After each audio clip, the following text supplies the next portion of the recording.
Tonight's episode of the Tuesday Night Cigar Club is brought to you by Drew Estate.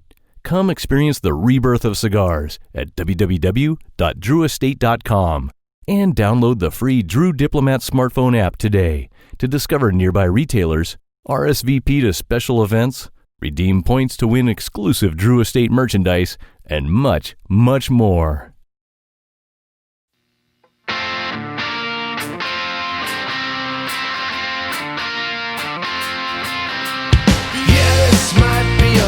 Mistake, but I'm having too much fun to wait. Flag her down when she comes back by. That one's yours and this one's mine. Bring another round. Bring another round. Bring another round. Bring another round.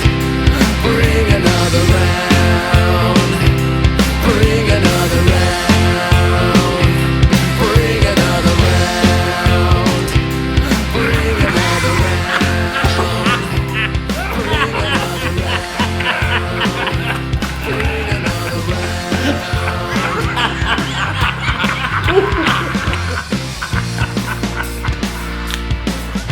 Here's the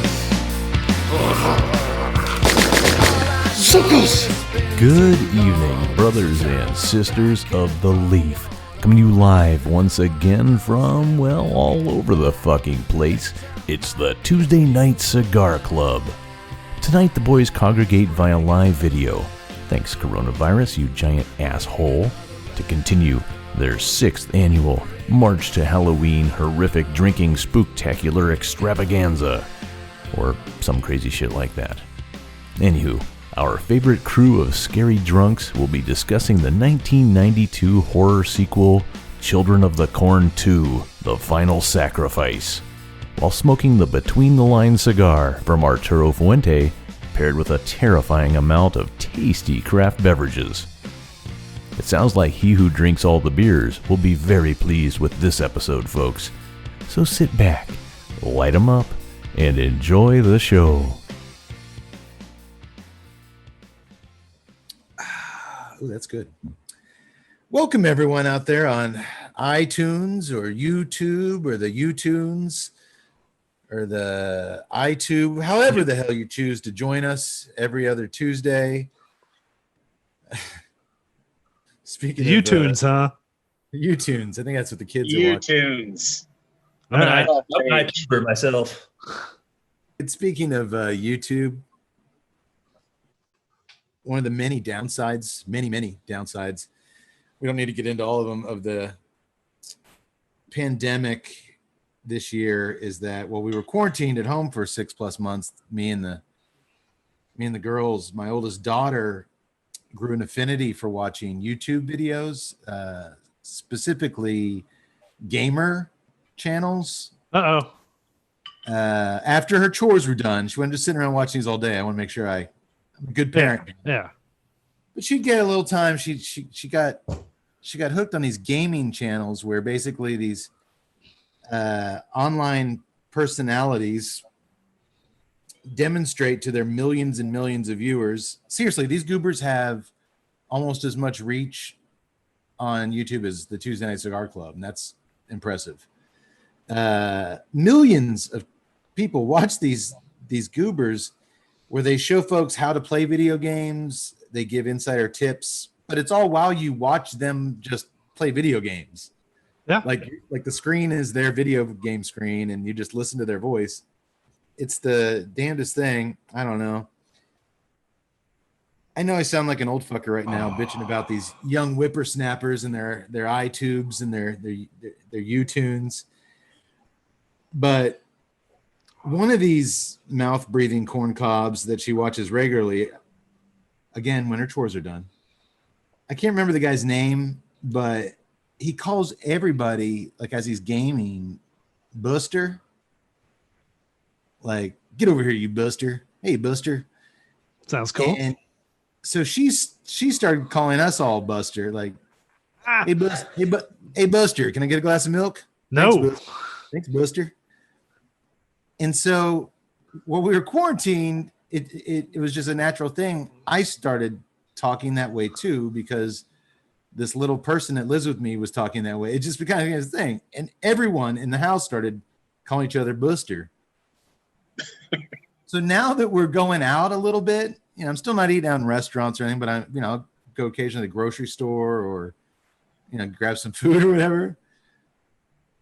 Dude, twice this week, Monday, I was at the grocery store in the self-checkout lane, and they always put the old guy working the self-checkout because he just has to sit there and, like, if something goes wrong, he can help you out or whatever. I get my groceries, and he's like, have a good day. I was like, you too, Buster. And I walk out. And I'm like, oh my God, he probably thought I was making fun of him, like for being an old guy. Like, yeah. You too, Buster. And then I tell the family, they think it's hilarious. I'm like, no, it could have been really embarrassing if the guy wasn't 100 years old. Next day, I'm picking up some drinks at the Sonic drive-in. And this young kid, high school kid, brings me my drinks, and I give him his $1 tip. By the way, side note, always tip your Sonic car hops. They make shit money, and they're having to roller skate around with those masks on and the heat. Just give him $1 for God's sake. So I give the kid $1, and he's like, thank you, sir. Have a very blessed day. And I was like, you're welcome, Buster. I gotta stop that. Yeah, I'm just not going to go out anymore until I can go like a full month without saying it at the house. I don't know what's happening to me, boys, but I don't like it. You think if I were to hook up my old Super Nintendo that I could get a bunch of YouTube's followers by playing True Lies and Super Tennis and so forth? Yes. You would be down in the corner square with your headset on and your little mic. I mean, what is this? 2013? They had this like 7 years ago, Twitch came out. I mean, it's a whole platform dedicated to nothing but gamers live streaming their games. I think the doctor could go gangbusters on there. It's a huge thing. Not? They sell merch.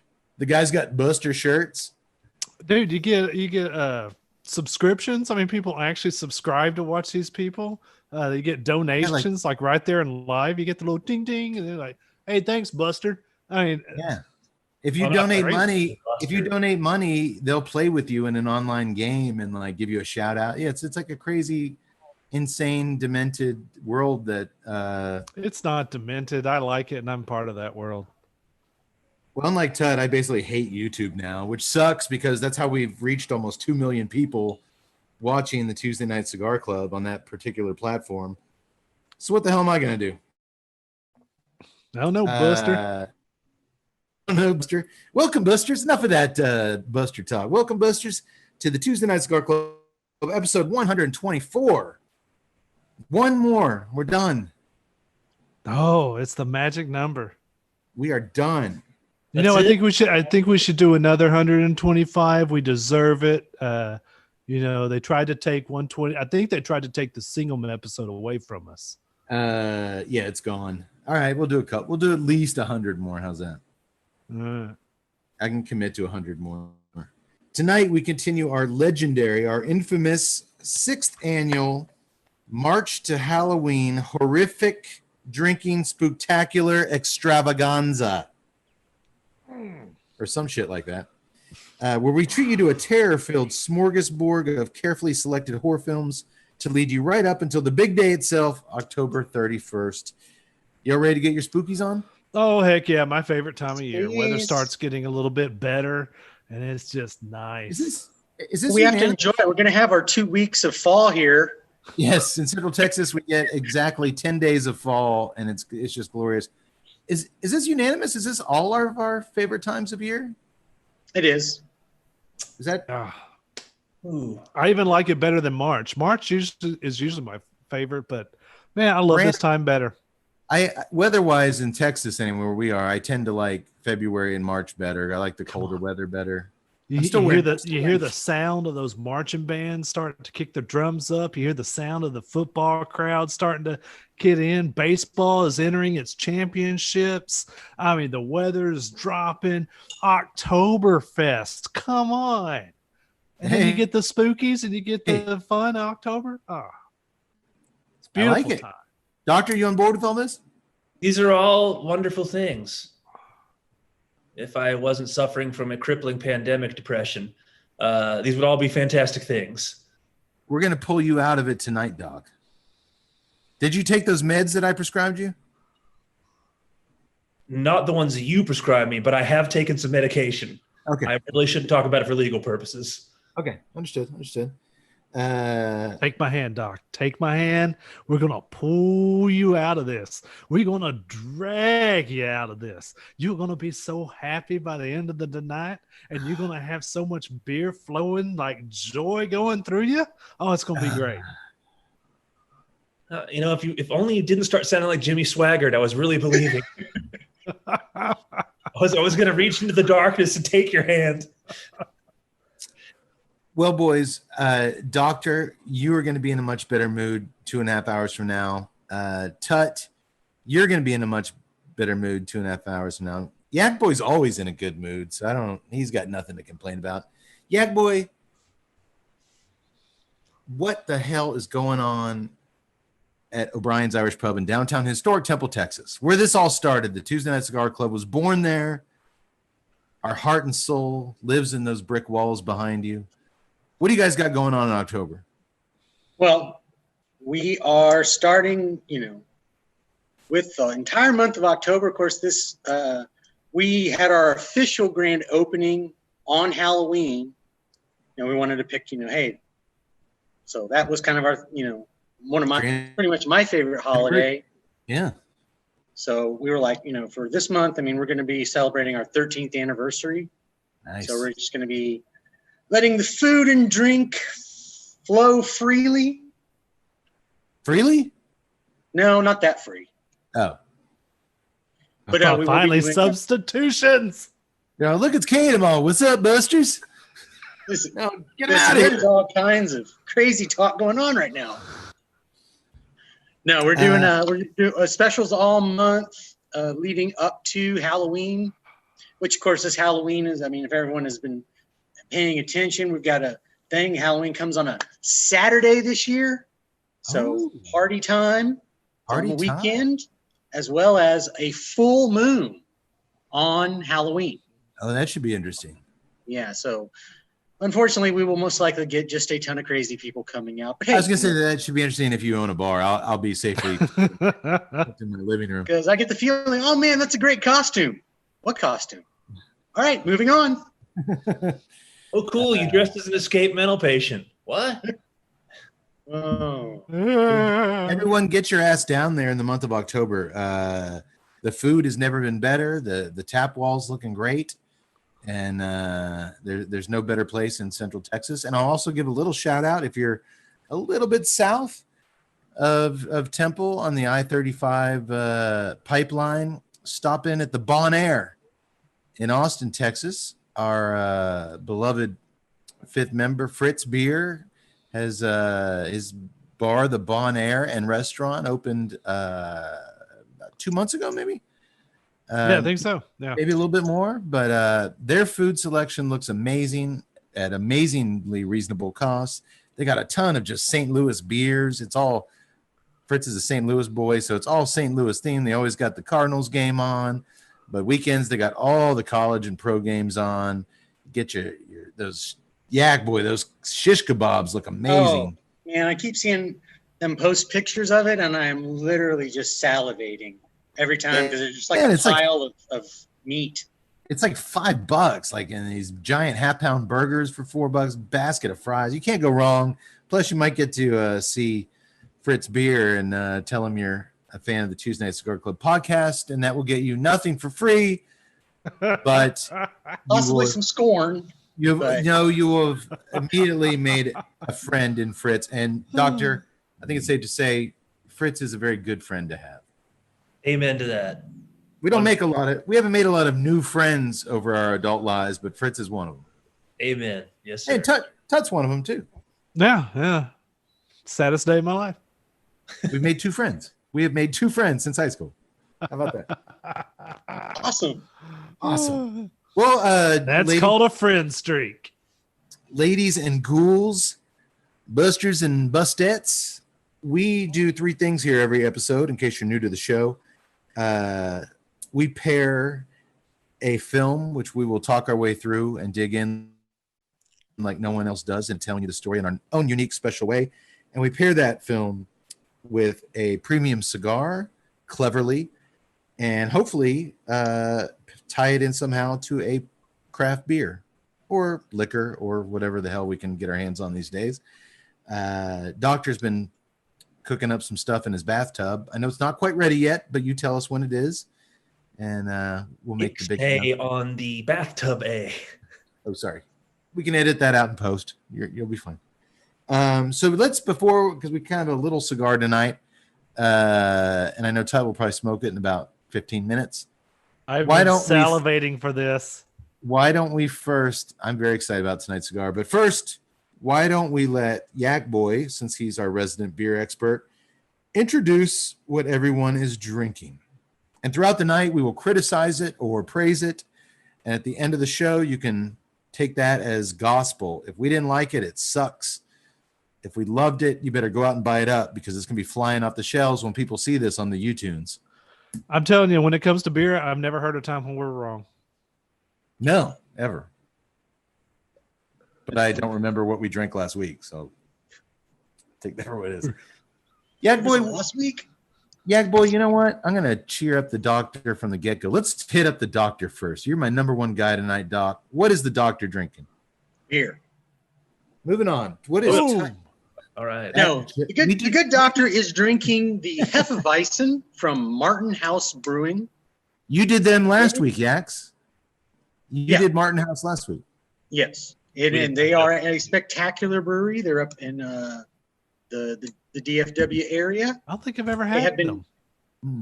They're very limited in their, they have only, I should probably say, here started to distribute outside of that area within probably about the last 2 years.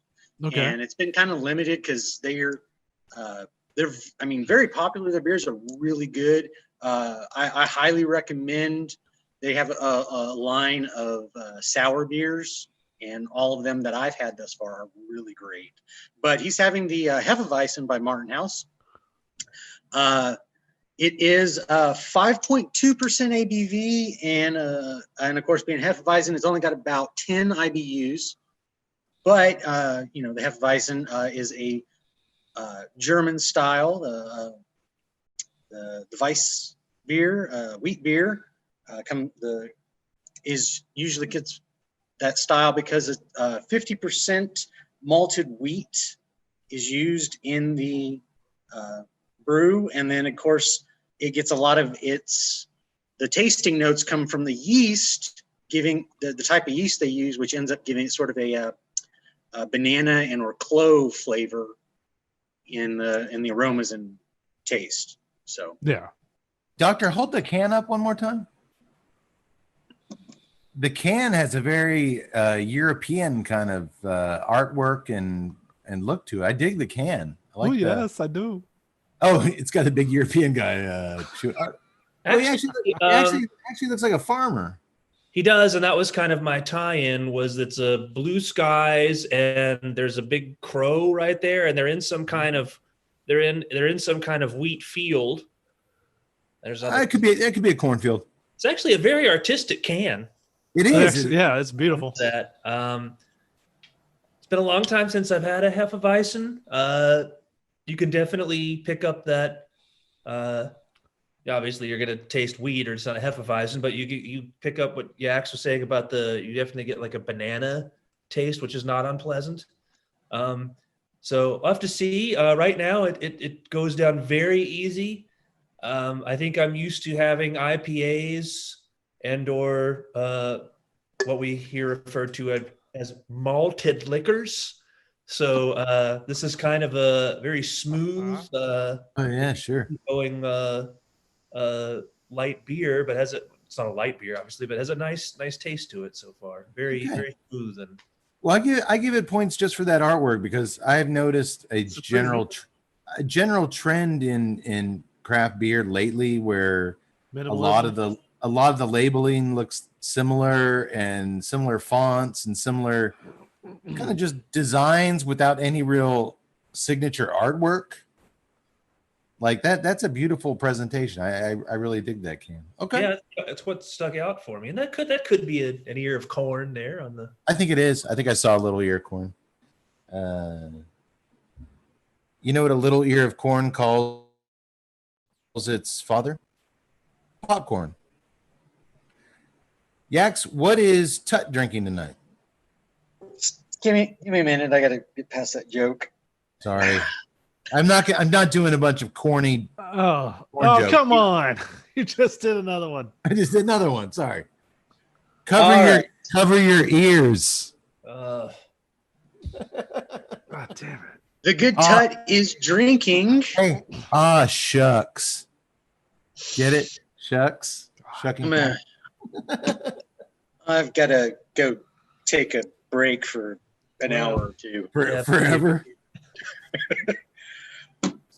Good Mr. Tuttle is having an Oktoberfest. Yeah, it is the season. He's drinking out of an O'Brien's Oktoberfest. What do you call him? A Stein. Stein, the half liter. A half liter. The baby Stein. Yeah. Yeah, I'm sorry. Sometimes There's no movie tie-in with this. It's just Oktoberfest. I felt in the mood for an Oktoberfest beer. Any time this month that you guys want to do an Oktoberfest, it fits. It tracks. Well, his is made by Real Ale Brewing. They are located out of Blanco, Texas. And as the Oktoberfest, just kind of the name people think of, but the actual beer itself is known as a Marzen.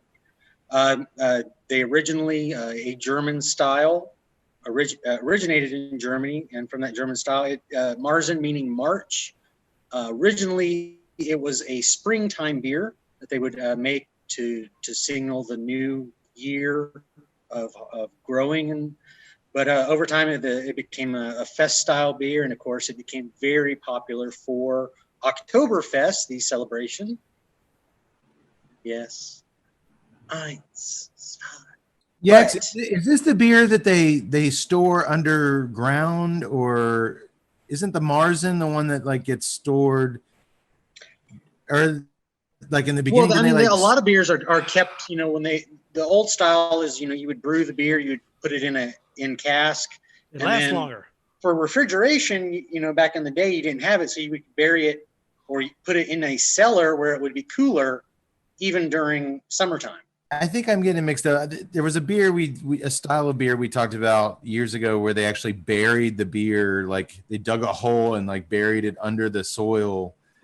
And I thought that was the Marzen, but no, I think you're talking about the Marzen. They used to do that, go underground to keep it cooler longer, and it would last longer. But the Marzen style actually lasts longer than if. Cody, correct me if I am off base. The Marzen style actually lasts longer in terms of being drinkable. Yeah. Okay. Tut, you're a big Real Ale fan. I know. Don't they do our Hans Pills? Yes, they do. Yeah, they do. So I guess I am. And I think you did one a couple shows ago that you really liked. How's the Oktoberfest? Oh, the Oktoberfest. Let me tell you, boys, I want to strap on some lederhosen with a cowboy hat to represent Blanco and just grab this O'Brien Stein, head down to wherever there's some sort of socially distance appropriated Oktoberfest going on, pour a beer, get drunk, sing German, and I don't even know German. But that's what this beer makes me want to do. Man, that's high praise. You gonna wear the kilt? No, lederhosen. Oh. Well, I gotta get my wife to make it. Yeah, I didn't think you own that. It's that good, huh? Yeah, it's good. I like it. Yeah, I really do. It's not as meaty as like the Spaten Oktoberfest, but yeah, we're in the ballpark. Well, if you boys remember, we featured the Shiner Oktoberfest. Was that the beer? Twice. twice on the show without knowing we had done it a first time. We were about 2 hours into the show. You can give a beer. We're about 2 hours into the show, and we're like, I just kept thinking, like, this is so familiar. And then we took a brief intermission, looked it up, and yeah, we'd already done that beer before, and that's the only beer we've done twice that we. How could that have happened? As if something had erased our memory. They should use it as a selling point. These guys liked it so much, they drank so much of it, they forgot they'd drunk it. That's how good our beer is. Now, again, we could have done a beer three times, and we just haven't discovered that yet. Like, there's a lot going on. There's a lot of moving parts here. Yeah, there's a lot of things we could have done that we haven't discovered yet. Well, I wouldn't think an Oktoberfest would screw too much with a cigar. It's kind of a pretty straightforward profile. So yeah, it does have that nice malty flavor, but I don't think that's. I think it'll stand out of the way of everything. Okay. Well, let's go to me next, Yak Boy. What the hell am I drinking? As I crack open another one. Well, he who walks behind the hops. You are drinking the Nebraska IPA from Nebraska Brewing. Hey, wait! Our movie takes place in Nebraska. It does. What a tie-in! What a tie-in! That's how you do it. The Nebraska IPA. How the hell do you tie in an elephant with Nebraska? They have an elephant on their can. Are there wild elephants in Nebraska? Apparently so. Huh. On the plains of Nebraska? In the cornfields of Nebraska, perhaps? I think it's the beloved mascot of southeastern Nebraska U. Pachyderms? The mighty pachyderms. I did not know that. That's amazing. Maize is Spanish for corn. The real fans are called derm heads. Those damn derm heads. Oh, God, Dermot. Depending on. I'm sorry, Yax. Tell me about this. It's a very delicious beer. Tell me more. All right. The Nebraska IPA comes in at a nice 6.9% ABV and a 72 IBU. Are we detecting 72 IBUs? Does it have the bitterness? It does. We always do this. I would put it more around 63, but that's just my world-renowned beer expert talking. It's probably somewhere in the middle there, but it is. It's got a really nice hop bite, but my God, it's got a smooth, really mild citrus, a little bit of pine. It's kind of got a little bit of everything you like about IPAs, but very small amounts of them. A little bit of citrus, tiny bit of pine. Well, it is more of a West Coast style IPA. So you should get. They did as I said, an abundant amount of these citra hops. So you should detect, a good amount of citrus, pine, floral aspects. Yeah, the floral definitely comes through on the nose. Man, it is really tasty. Who knew they made beer in Nebraska? Got to have something to drink there. Yeah, somebody. Why wouldn't you? Sitting around looking at the corn all day, you want to sip on something. It's very, very good.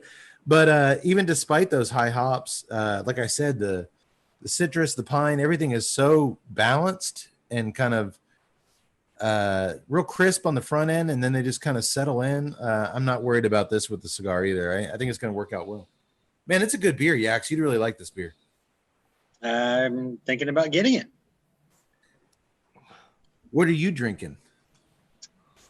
I like the good Mr. Tuttle. I'm having an Oktoberfest. Hey! Tis the exactly. season. I was like, it's the beginning of October. Well, technically, it is Oktoberfest right now in Germany. Started actually in the middle of September. So they canceled it. 2020 is no longer. I went a little bit more old school for the German style. I went to the Hacker Shore Oktoberfest. That's a classy looking label too. Yes, it is. Hacker Shore, one of the 6 original Munich breweries. It's a real boy. Yeah. Now, of course, my tie-in being Hacker, We got little axes right here. A lot of axes in our movie. Yeah. Okay. I was like, hey, can't pass that up. Hacker Shore, like I said, one of the original Munich breweries, started back in the year of our Lord 1417. Wow. Wow. Yes.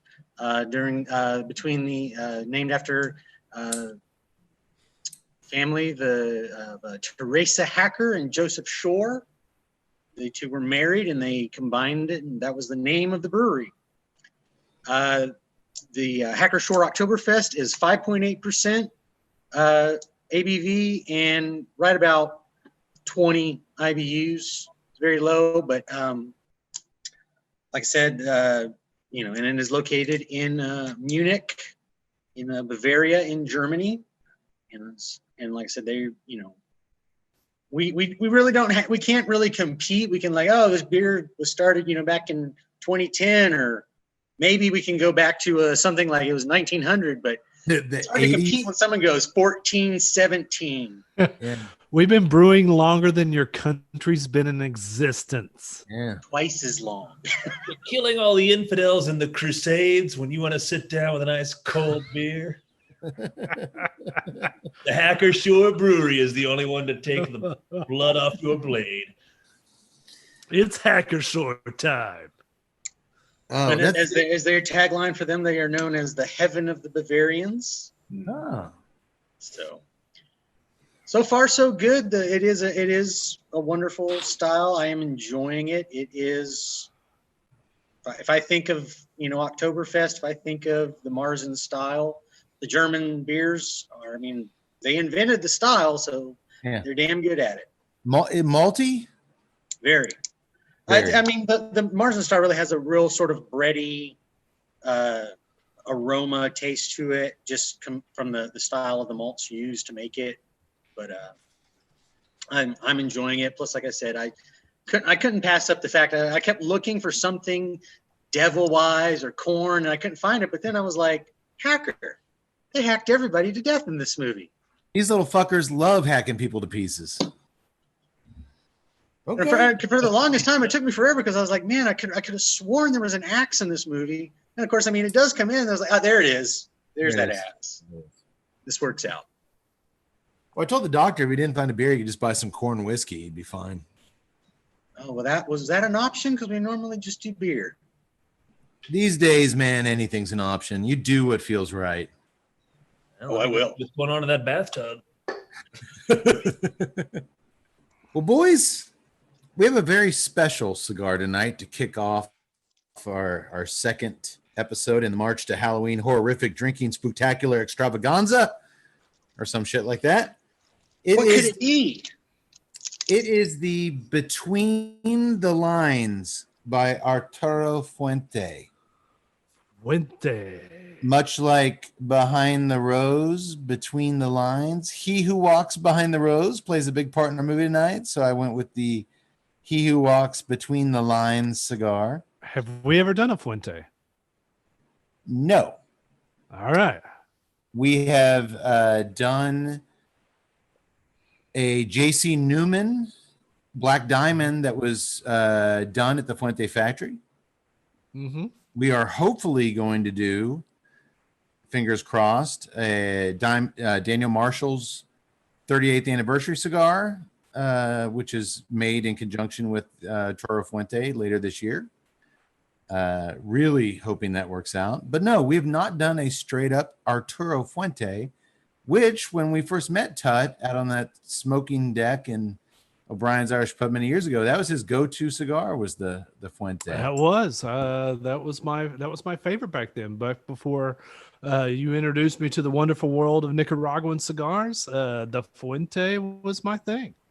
You were a Dominican man. Yes. Well, this is why this cigar is special to me.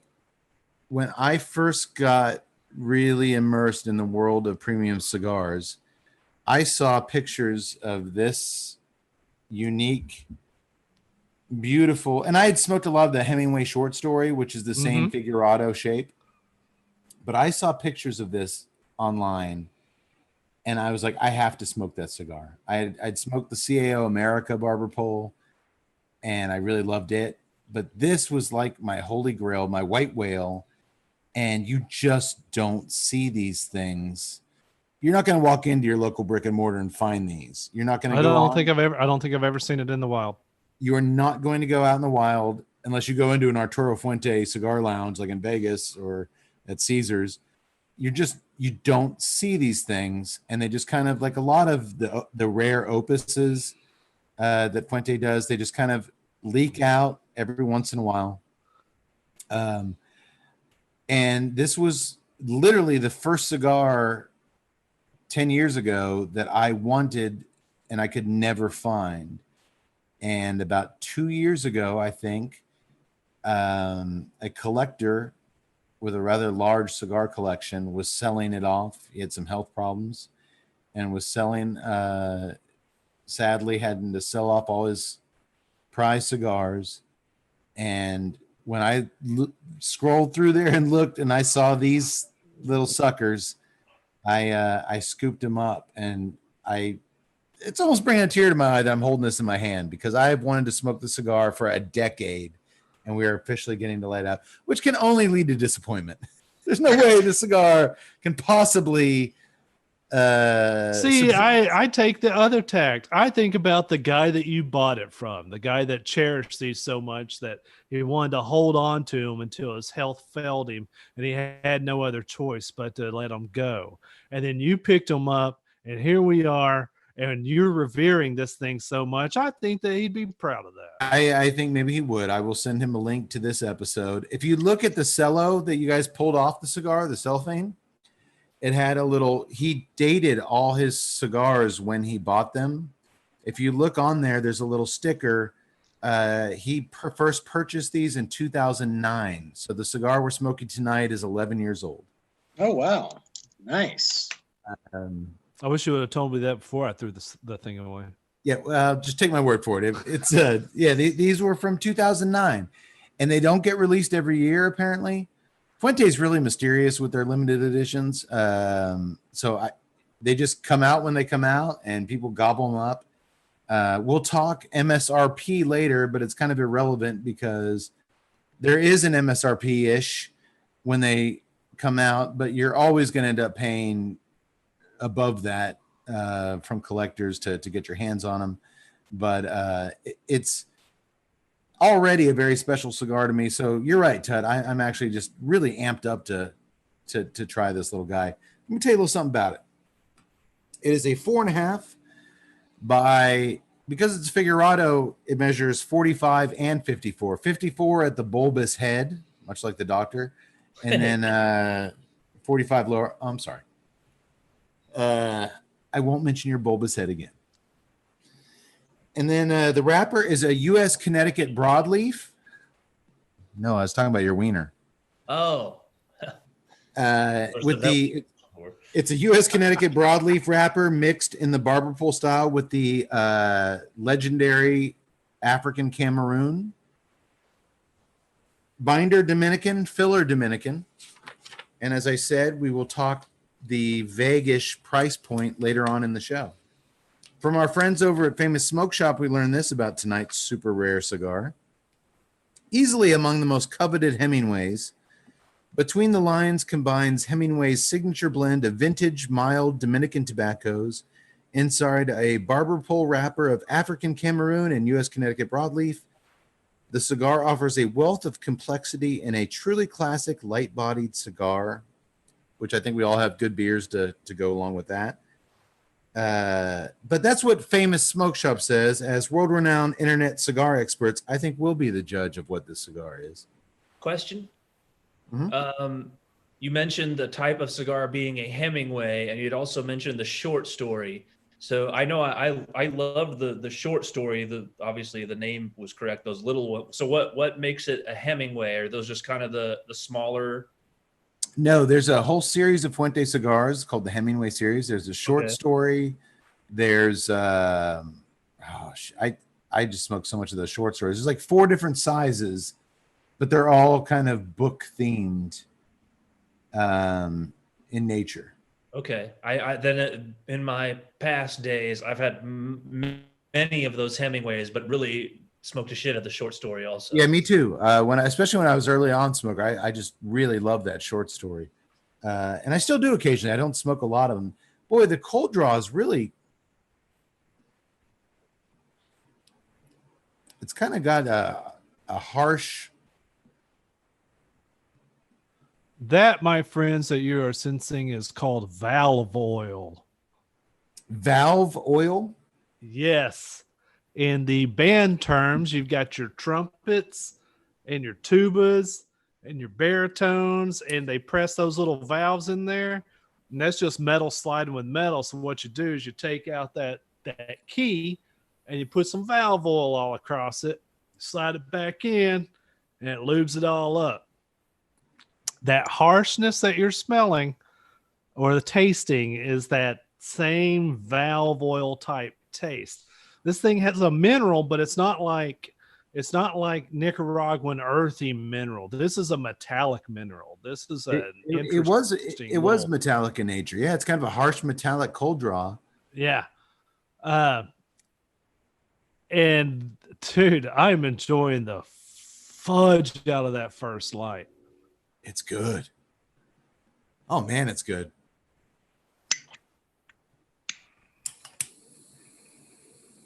I really like the figurados, just that short story, that signature little tiny little head of the cigar or the foot of the cigar.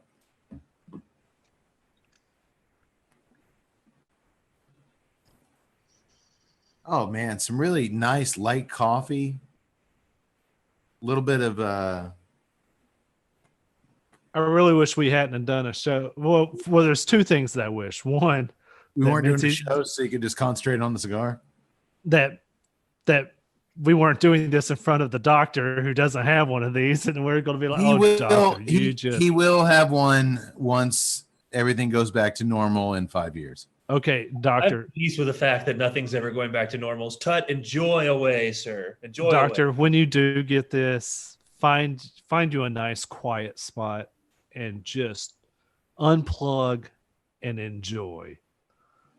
Yeah, because that's my deal. I don't want to perform tonight. I don't want to be talking about flavors and all this stuff. I just want to sit back, let the fracking world just disappear and enjoy my beer and this cigar. Light coffee. I'm getting a little bit of mint with a really warm cedar undertones. Oh my God, it's I'm with you, Tut. It's tasty. Yak boy? It's almost, you say coffee, but I mean, it's almost like coffee grounds. You're just smelling coffee grounds. I don't know if that's when you're around that and you just breathe it in versus that an actual, I don't know. I'm liking it. It's very different. It is. And different. The cold draw, I had a touch of like that that smell of cut hay. Yeah, no, it did have a grassy component, but that strong mineral, that metallic kind of harshness, completely disappeared upon ignition. Just the coffee and the warm cedar and oh man, it's good. Okay. I'm going to smoke this slow. I want to enjoy this one. This might be the first cigar we can get Tut to smoke slow. He's no done. Chance. It's too late. He's already done. All right. Well, let's smoke a little bit more. We'll come back to it. But I want to blaze through this thing and enjoy every second of it. I want to introduce tonight's film because it's a good one. Tonight, we're going to be talking about Children of the Corn 2, 1992. Great year, Doc. Wait, no, cut that one. No, you can do this. You can do the little music. Not in this movie. Well, this movie's more children's giggling and weird children's church songs, but I like the original Children of the Corn music if you want to do that as well. Yeah. Why it took them almost a decade to make a sequel to the first Children of the Corn, I'll never understand. But once they got started, that sequel train is still choo-chooing along to this day, almost 30 years later. One came out 2 years ago, and they made damn near a dozen of these things. With tonight's entry, by far, is the cream of the crop. And next year, it's already been shot. We'll see yet another entry that will actually serve as sort of a prequel where we witness the events that led up to the original kiddos slaughtering all the poor, hardworking parents of Gatlin, Nebraska in the original movie. So that movie's already been shot.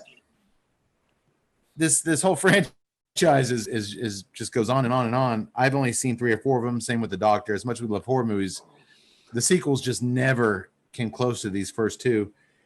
Doctor, if you would not mind, not only as our resident Stephen King expert here at the podcast, but just you're really good at explaining shit. Could you give us a little history about Children of the Corn, going back to Stephen King's short story, and then just a brief gloss over of the series as a whole? Thank you, Mr. Cade. It would be my pleasure. Children of the Corn is actually a short story that, believe it or not, first appeared in print in the March 1977 Penthouse magazine. I'm kidding.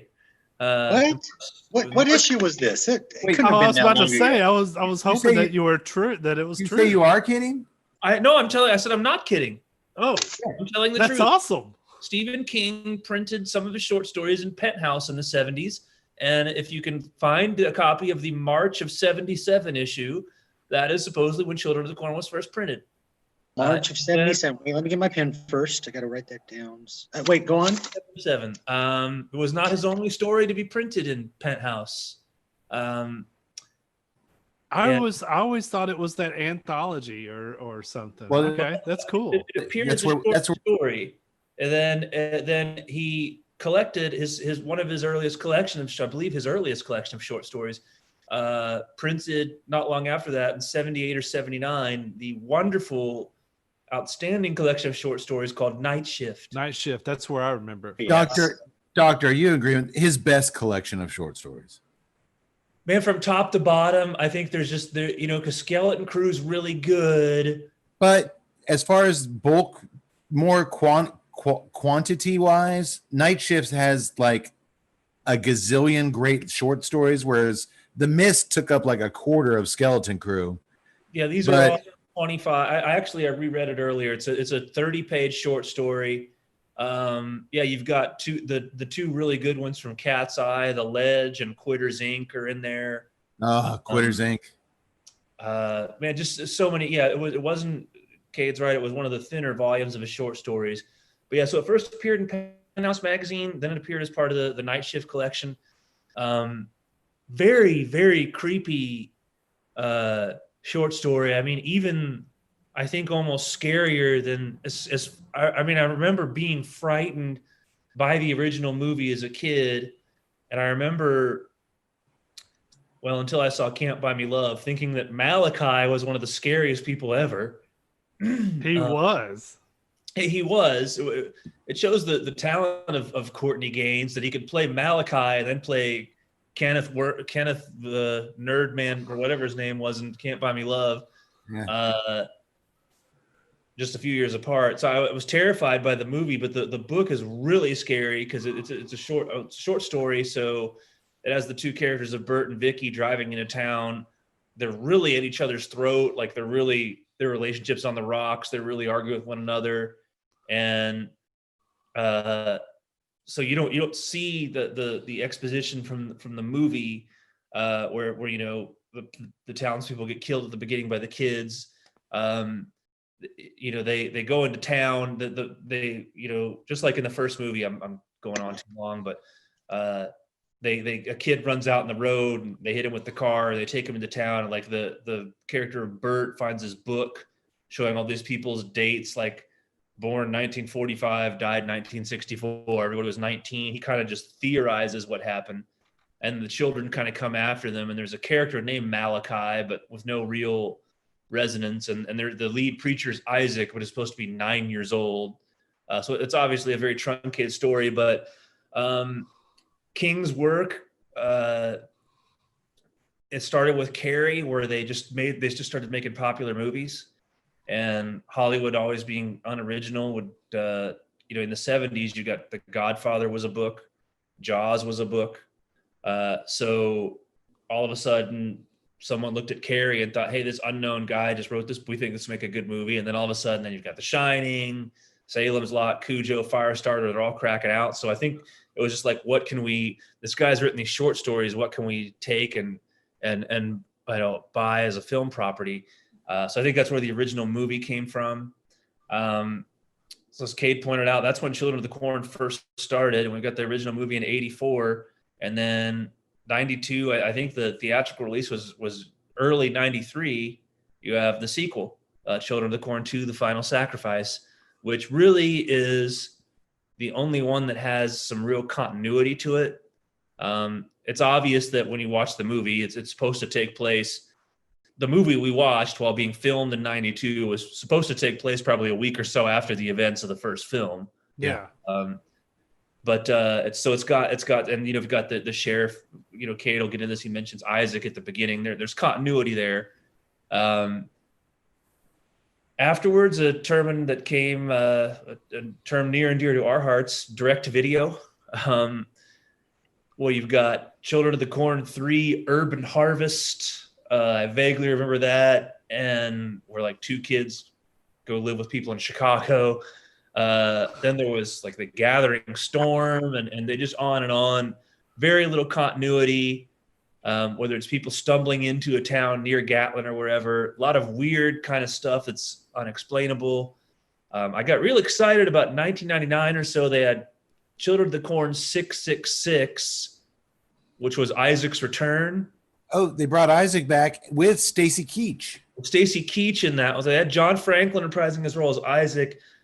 I have a DVD of it somewhere. What I remember of that movie is that all these inexplicable things happen, like David Lynch stuff, like someone waking up and being somewhere where they were not, and all of a sudden a scene stops and starts someplace else. And it's like, if I want to watch Lost Highway or Mulholland Drive, I'll do it. When I'm renting Children of the Corn 6, no, sir, I don't need it. I don't want to use this guy to get to my movies. I want to see corn and blood. That's it. Yeah. And Cade, I believe you pointed out that in one of the more recent entries, as Cade said, they're still going on. There's been sci-fi entries. The sci-fi one actually stuck to the time period of the original short story.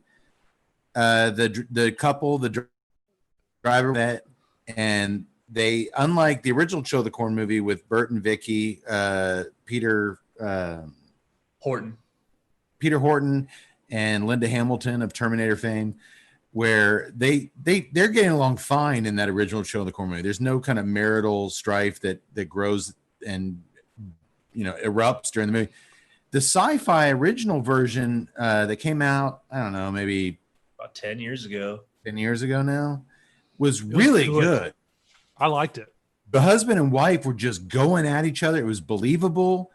His PTSD from Nam kicking in when he was taking on these kids was really a cool aspect of it. I thought it was tense the entire time. I mean, from the moment you're in that car with them, there was tension there, and it set you at edge. And yeah, it was the only after part 2, the only entry that I thought was worth a damn. Only the kids weren't. It had shitty kid actors, and it sunk it.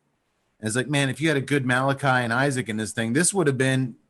Because, dude, the original, I went back and watched it this week. The original, I love that movie. I've seen it a million times, and I hold a soft spot for it in my heart. But, I mean, it's got a lot of cheese and a lot of improbable stuff that you just have a hard time glossing over. How no one's discovered this Nebraska town for 3 years with all the dead folks. And when I rewatched it, a lot of that was glaring, but a lot of the acting was not the kids, but Peter Horton especially was just really grandiose stage acting. And but that sci-fi movie was really had some good stuff going for it. And then I watched 1 or 2 after that, and I kind of gave up. You leave your Horton hate outside, mister. Hey, he made choices, and I always respect an actor who makes choices. Didn't you say in one of the later iterations that Clu Gulager, none other than Yes, Bird the last one that came out 2 years ago. Old Bird from Return of the Living Dead. I don't know, but I did it. He's in it. His son directed it. His son's a director. He directed the movie and he put Clue in it. Now, I don't know what's out in that corn, but I don't know. I tell you, goddammit, he who walks behind the rose, kiss my fuck, wouldn't set that goddamn corn on fire. Son of a bitch. I'll make him into some corn casserole. I don't give a goddamn. So yeah, well, thank you, Doctor. I think. Welcome. Can you imagine you're flipping through the pages of a 1977 Penthouse, looking at all those giant bushes, and then you just come across this story? I can't really see it that nice, but man, that ash is beautiful. Tut, Can you're about halfway through the cigar. To me, it seems to be only getting better. Can you tell me? That's an 11-year-old cigar right there. Look at that burn. I'm having a hard time pinpointing what I'm getting on that retro hell because there's a sweetness there, but it's not like a raisin sweetness. I mean, I can't tell what it is, but man, that retro hell is pleasant. It is. It is very. It's not peppery. Yeah, there's a little bit of sweetness on that retro, and those coffee and cedar flavors are playing really nicely. There's also, man, there's something there on that draw. I just can't get over. I mean, it's just a fucking unique cigar. I can't really equate it to anything, and I'm not just saying this because I've wanted to smoke the goddamn thing for 11 years. Well, I never knew about it till today, things, and I'm agreeing with you. Could it maybe that be the age of the cigar? I mean, having it sit for 11 years? Yeah, it's going to mellow out. Even a Connecticut broadleaf aged that long is going to mellow out. I mean, I'm agreeing with y'all. I mean, it's really good. I mean, it's very smooth. Those flavors, that a little bit of sweetness, and I guess just because of the last few cigars we've done, there's always been that pepper, even if it's only in the retro draw. But like this doesn't really have that spice to it. Yeah. But it's not like it's hurting because of the lack of it. There's no spice whatsoever. It's just what I love is that this is a full bodied, but it's not powerful at all. I mean, it is just straight. It's just full flavored. I mean, there's nothing but flavor that you're getting. There's no, I mean, I would consider it in terms of nicotine presence, way on the light side from what we're normally used to around here. Oh yeah.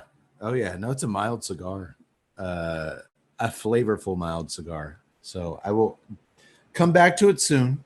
I don't want to rub it in Mincy's face too. I don't rub it in the doctor's face too much. Doctor, you will have one of these in your goodie bag. I'll get that fucking he who walks behind the rose. Well, that's the goddamn thing I do, son of a bitch. Well, tonight, Doctor, how long we been friends? Oh shit. Every once in a while, I'll call the doctor and start off the conversation. Doc, how long we been friends now? Just so he shits his pants. Oh fuck. He's asking for a doozy. Hey there, buddy boy. Hey, buddy boy. How long we been friends now? Oh, crap. It ain't weasels in the bags. It ain't corn. It ain't ears of corn. Written by A.L. Katz and Gilbert Adler, who would reteam 2 years later as writers for the very fun Tales from the Crypt movie Bordello of Blood. Oh, nice. Starring Corey Feldman and the one and only Dennis Miller. Tut, I know. No. I know you're a Miller fan, Tut. Hey, Chachi, what's up with these little Amish asswipes down in Gatlin, huh? Why don't we send Casey Anthony down there with an Uzi and a duffel bag of ammo, huh, babe? Huh? No, it's coming. Oh, I'm sorry. I'm so sorry. Oh no, Casey Anthony, come on. I'm going to hell. Hell, if you're lucky, Chachi. That Bordello Blood was a fun flick. I didn't like the original Tales from the Crypt movie, Dark Knight or First Night or Demon Night. Demon Night. But I watched Bordello Blood in the theater in Huntsville, Texas in college at least 2 or 3 times because I kept falling asleep because I was drunk. So I'd go back and see it again to get a little bit further into it. But it was a fun flick. I thought Dennis Miller is a private eye and Feldman is a vampire or whatever the hell he was. Maybe we should do that on the show. Yes, I'm all in favor of this. Yes. You guys did beach bikini titties, babe. I think you can give me a shot. Huh? And it was directed by Doc is leaving. Doc's like, I got a cold. I only do it, Doc. I only do it because Tuttle, for some reason, finds my Dennis Miller funny, and I just laugh at him laughing at it. It's a horrible impression. I liked the Casey Anthony reference. I just don't know if I could listen to that. Oh, I could listen to it all night. Oh God, if we did a Dennis Miller movie, Please no. Oh, hike up your Wranglers, busters. Okay, it was directed by David Price, who would go on not to direct much, but he did produce the fun-filled horrific Leprechaun 1 year later in 1993. So he's got two. He's got 2 good movies under his resume. I'll give him that. Are you guys ready for this? Are you buckled in? Are you ready to rock? Yes, please. I am. Let's do this. I'm half a 6-pack in. I got nothing better to do and nothing to lose. Let's go. All right, let's do it. We start things off with a very simple but stylized opening credit sequence, where as we flow through a surreal cornfield, we listen to a sinister children's song. It's sung to the tune of London Bridges Falling Down, but the lyrics are all about hate, pain, and death. There's also some children's laughter mixed in with some lamb noises, like meh, meh. I thought it was highly effective. I love the sound design in this film. I thought it was great. I thought it was pretty creepy. Now, granted, the original movie, the opening credits were the cartoon drawings the children did of all the killings and stuff. It's hard to beat that. Yeah. But I thought, even though the visuals were kind of lame, the sound design with the children's song and the are there lambs in Nebraska? Is that even a thing? Yeah, I'm sure there are. There's some grazing land somewhere. It's nothing but the sheeple. All right. Well, you know what? I liked it. I thought it was just fine opening. You know what? In the spirit of tonight's movie, I'm changing my multicolored pen to yellow for corn. But you're not going to be able to see it on the paper. Oh, wait. I just wrote on I can't see it. All right. I'm going back to purple. We then cut to a cellar where several men and a local sheriff descend down into the darkness. Flashlights first. And after they're hit with the unmistakable stench of rotting bodies, they sure enough find a basement full of decomposing corpses, many of them with corncob crucifixes jammed into their bodies. Doctor, that has to hurt. Well, it certainly does. And I don't think that the actual, nutrient content that you get from the corn itself is really going to take away any of the just horrible pain of being stabbed with a corn crucifix. Oh God, no! I don't think anything you get shoved in your body, if it's covered in vegetables, will counter that. Doctor, where's your glasses? Oh, they're there. Doctor, do you think there's any chance that it didn't hurt when they got stabbed with the corncob crucifixes? My God, no! That must have been terrible. It must have just been awful. I mean, it's not as bad as getting stabbed with an eggplant crucifix, but that's another matter. We'll make that movie. Back outside in the comforting daylight, a Channel 12 news reporter is telling us of the macabre scene taking place in Gatlin, Nebraska, where over 50 dead bodies have been found, with half the small town still unaccounted for.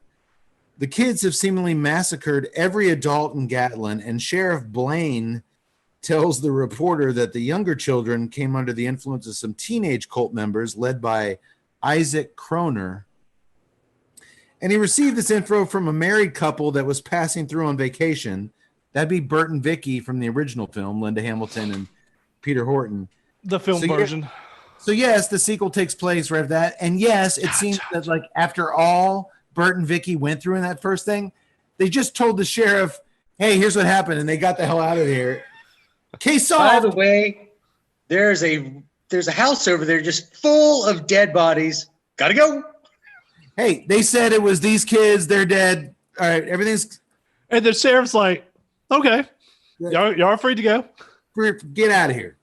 Get on out of here. I mean, quite literally, you can still hear their tires peeling away as they're driving out of town. We got their statements. Everything's fine. This is called early 90s horror.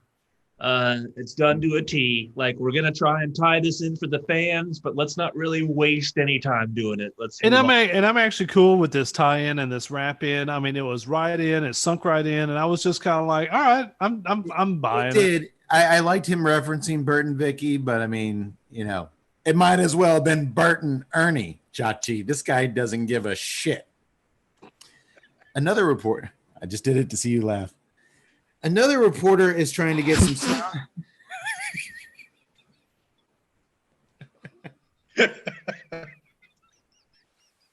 Hey, Bife. Sorry, Doc. I'm trying. You all enjoy yourselves. Sorry.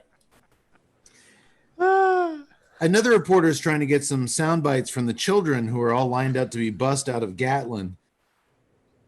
Talk about white privilege. These kids just killed an entire town, and they're given a sandwich and a bus ride to go live with some new people. No handcuffs. It'll be okay, kids. Well, doesn't one of the these little fuckers just killed everybody? No. I thought that they try to cover that up when the bed and breakfast proprietor says all those responsible are dead. Again, that was just hearsay given by that couple that just hightailed it out of town. They have nothing. This is how we tied things together back in 92. Well, they're being sent off on a school bus to Hemingford, 19 miles away, with a juice box and snack to join foster families. And a lollipop. We'll get to the lollipop in a minute, Tut. And what fucking family is going to take in a child that just butchered his own parents a week earlier? They don't know. These are the survivors. These survivors. One older kid tells the reporter when asked what he saw, all I saw was the corn. And a little girl tells him the same thing. Did you see what happened to your mommy and daddy? I saw the corn. Oh, yeah. You guys are healthy enough to go back into society. Yeah, here's a lollipop. The reporter tells his camera operator to cut it. What is all this shit about the corn? He says. I love that. Oh, man, I pissed myself on that one. Before we go any further, yeah, it was good. Do you guys like corn? Love corn. Yeah. What's your I'm favorite? indifferent. What's your favorite way to eat corn? Grilled corn on the cob. That's a good one. Tud, I'm picturing you a corn casserole guy. No, corn muffin guy, actually. Oh, you like cornbread, corn muffins? Yeah, with the cheesy, like you take corn kernels and you take cornbread and then you cheese it all up. Yeah. What about you, Doctor? I'm fine with even the frozen vegetable variety of like green giant corn. You can just put on a plate with your chicken or steak or whatever. But yeah, I'm a fan of old-fashioned corn on the cob. I'll tell you what I haven't had in a long time, for obvious reasons, but you can get it in restaurants sometime, was that fried corn on the cob, where it's like this small half-ear corn and it's like dipped in something and breaded, it's got like a breading on it, like a corn dog. I was about to say that's my second favorite version of corn is corn dog. I've never Corn had nuggets. No, do corn dogs count? This Not is really. actually it's called fried corn. It has a skin on it like fried chicken, and it's wow. We see. I have a retainer on my bottom teeth along the bottom, so I can't eat corn on the cob, or else it gets caught in my metal wiring on my retainer. But I love grilled. I'm with Yak Boy. I get that grilled corn on the cob, and I take a knife and I just shave it off the ear of corn, and that you get that char on there from the grill. Mm-hmm. Oh man. It's like Guy Fieri all of a sudden. Dip it in some donkey sauce. Oh, yeah. I'll Probably say my second favorite, of course. I am a fan of cream corn. Rudy's Barbecue has some super awesome cream corn. I do like Rudy's cream corn. It's a barbecue chain here in Texas. I don't know if they're nationwide, but they are good. Yeah. Do you guys like the new metal rock band Korn? Korn. Yeah. The correct answer there was no, Kate. I don't like them. Which you guys, nobody gave me a thumbs up, so we're still cool. We're still cool. All right. Well, I just want to kind of get your guys' gauge on corn. If you say you like corn, I will stab you with an ear of corn. Just like those poor souls in the basement. It was a terrible band. Let's be honest. By the way, though, was one thing that was good in the first one and good in the second one is that corn crucifix imagery is spooky as all get out. You know what? I don't get that because in the first movie, when they open the little kid, they run over in the car suitcase. Linda Hamilton is repulsed by this corn cob crucifix in his bag. And I didn't really get the creepiness. Like, is that creepy? To me, I don't know. There is something a bit creepy. It's I don't know. In the book, same thing. She's creeped out by the corn crucifix, but then it goes in depth how when they first discover what's going on, they walk into the church and like all the keys and pipes have been stripped out of the organ and pipe organ and stuffed with corn husks. Right. So I guess it was kind of their symbolism that you shall not defile the corn. I was about to say, when it comes to the corn imagery, the book is just littered with some really creepy and evil stuff. That original movie is too. When he goes in the church, there's some pictures of Jesus with his eyes poked out, and they put corn kernel teeth on Jesus, and like it's a pretty crazy stuff. He who walks by in the rose. He who walks by in the rose is in charge of everything around here, and we're going to learn that very soon. Well, speaking of reporters, we now join tabloid reporter Garrett and his teenage son Danny as they drive towards the troubled hamlet of Gatlin. Their SUV racing past rows upon rows of endless corn. The vegetable, not the rock band. There's tension inside the car, lots of tension. When Danny refuses to turn the volume down on the fire and brimstone preacher shouting on the radio, Garrett barks at him from behind his giant road map. Remember we had to use road maps when we're driving around? Like, oh, I remember. This guy's got it all unfolded like in front of his face as he's driving. And they almost get in a wreck. Nice fucking driving, Danny says.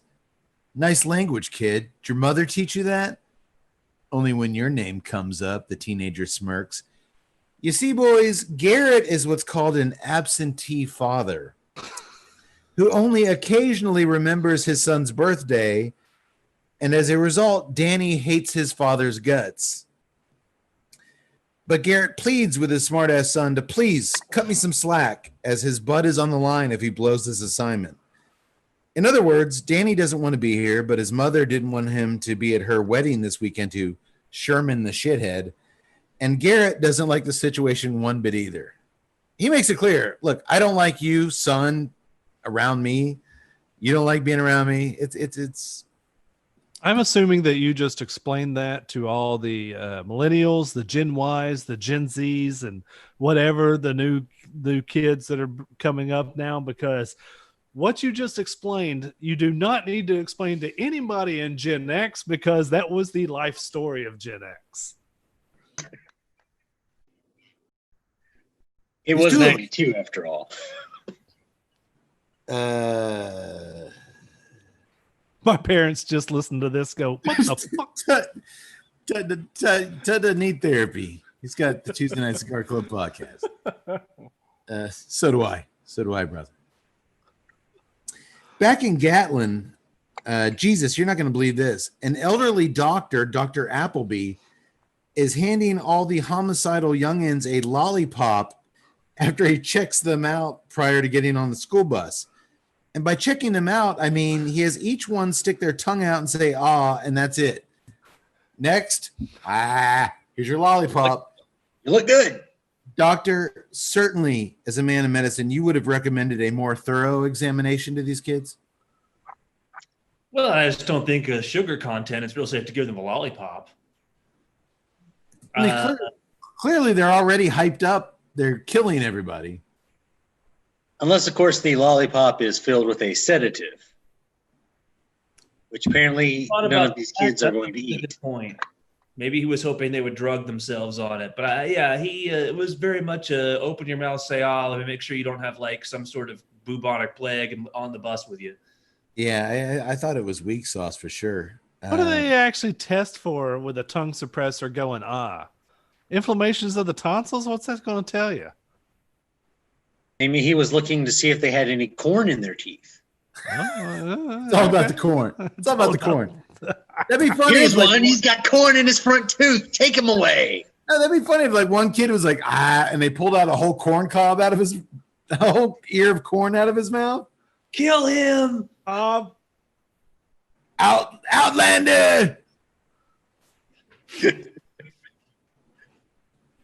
This corn hasn't been salted. It hasn't been salted at all. Jesus, you know he's from out west. Look at the way that corn was prepared. These are Southwest ingredients. I got that reference, Doctor. Before the bus can pull away, a crazy old biddy, Mrs. Burke, swoops in on her bicycle, making all sorts of commotion. She parks in front of the bus and tells Sheriff Blaine that everyone is mad to let these children go stay with new families in Hemingford. The little monster killed their new parents just like they did their other ones. The very sexy owner of a Hemingford bed and breakfast, Angela, tries to comfort the old bag of bones, telling her that the kids responsible for the killings are dead because that mysterious couple that's gone already told the sheriff that, and he told us that. And they got the hell out of Dodge. Everything's safe now, Mrs. Burke. You little monsters! You little monsters! Sorry. Burke Foster. Dude, crack me up. That maybe you should foster one of the families like I'm doing, Mrs. Burke. But she ain't about that shit 1 minute. She's taking her house and leaving. You little monsters! You little monsters!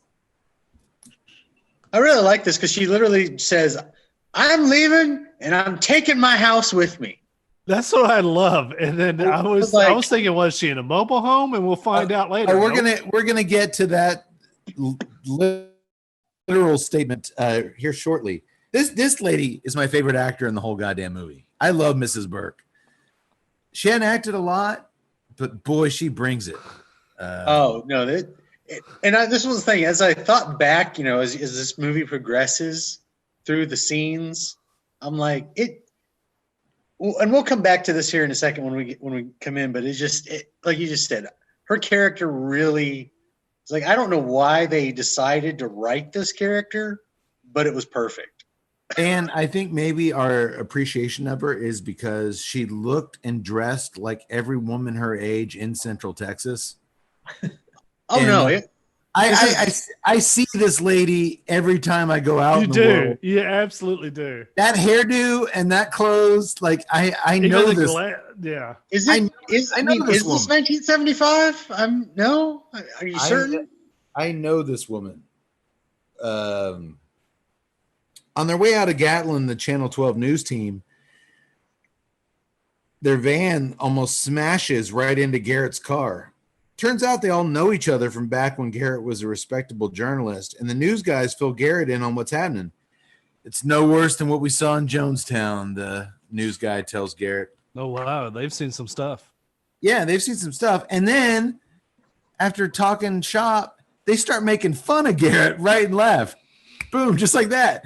Telling him how they admired his piece on JFK and Rock Hudson's secret marriage, and how Garrett doesn't even need to go to Gatlin for answers. He can just make up shit like he always does these days. He's taking shots right and left, body shots from these dudes, right in front of his son. And as he drives off all slowly and his head down, his son Danny says, "It's nice to see your friends like and respect you." That little fucker. Oh, don't little fucker him. Yeah. Sounds like his dad's Asshole. a real asshole. So No, I take that back. Okay, maybe I saw a little bit too much of myself in him. No, Tut, we'll learn throughout this film that his dad actually is the world's biggest asshole, and that tracks. No, I'm Team Danny. I didn't mean to. I was just flashing back to when my kid was calling me Buster in the car earlier, and I shouldn't have brought that into the show. I'm sorry. It's Sorry, okay, Buster. Buster. Sorry, Busters. I'm gonna grab a beer. Tut, you almost done with that cigar now? I'm hanging in there. I'm hanging in there. In about 5 minutes it'll be gone. I'm pretty short on this thing. It has been smoking quickly, but my God, it's unique. I'm enjoying that retro hell. I am just every time You're right. I draw it in, You're right. There's a sweetness there that I can't identify. It's not grape. It's not raisin. It's not. I always say there's that generic, juicy tobacco sweetness, like a red man chewing tobacco. It's not that. I don't know what it is. It's just a really subtle sweetness. Not subtle. It's a pronounced sweetness that I can't identify. But it goes so well with that cedar and coffee on the draw. Man, I love that the cigar is the short story figurado, but I hate it because I wish this cigar was a lot. Yeah. And I wonder how much age is played into this too. I mean, it's an 11-year-old cigar. We've never That's what I was asking, because I'm like, now I'm getting to this back half of this, and I'm starting to get a little bit more of a chocolate to it with that coffee, but still, like I said, there's no discernible pickup in spice, and like I said, that retro hell is just so smooth. Completely lack of spice. I don't know. We've never done a 10-year age cigar on the show before, so I can't speak to that. One thing I love about Fuente cigars is, for some reason, like when I get a hold of a Fuente cigar, there's something that happens that attaches like a story to it, and it's always odd because they're called the short story. We were in our honeymoon at Disney World, and my wife's a huge Disney World fan, and she goes nuts when we're there, and I'm a big kid and I go nuts there. So we Disney World our butts off from day 1 till day 3, day 5, and day 7. We are just nonstop going. And at this time, there's like no place to have a cigar, on the resorts. But where we were staying at one of the resort places, I found a little humidor there. They had little short stories. It was your normal, almost like a gas station type humidor where your normal suspects are going to be there. But I saw that short story and I'm like, damn it, give me the short story. And I went out and there was like this one lone bench overlooking this lake. And I had that freaking Hemingway short story. And yes, it happens so fast. They're so short that they're consumed so fast. And I just remember being like, God, I wish this wouldn't stop. I wish this moment wouldn't stop. And that's what I like about them. Those little moments are precious. You can equate a cigar with a moment in time. And the good thing is that we're early in this show, so this moment doesn't have to stop. Well, I made homemade chili, my mother's homemade chili recipe tonight. Fall is finally, it's cold in the mornings, it's 90 in the afternoon, but in the mornings it feels like soup weather. I made some chili and it brought me back. I told my wife at dinner, and I was like, what is the most memorable bowl of chili you've ever had? And she's like, that's the stupidest, like, I don't know. This one? Asshole. I'd have sided with your wife on that response. And I said, it was on our honeymoon in Lake Tahoe. We took this boat ride, like a 3-hour tour of the lake on our honeymoon of Lake Tahoe. And there was a little restaurant at the bottom of this tugboat or wherever the hell we were in. And they had cups of chili. And I remember sitting there looking out the lake at the window eating this bowl of chili. And dude, she had no memory of that boat, the chili, anything. Honeymoon. But like Tut with his Disney World cigar, it meant that little moment meant something to me. And yes, Doctor, she remembered we had a honeymoon. Sorry, had to take my shot. I've been giving you a lot lately. Shot well taken. I will gladly accept it.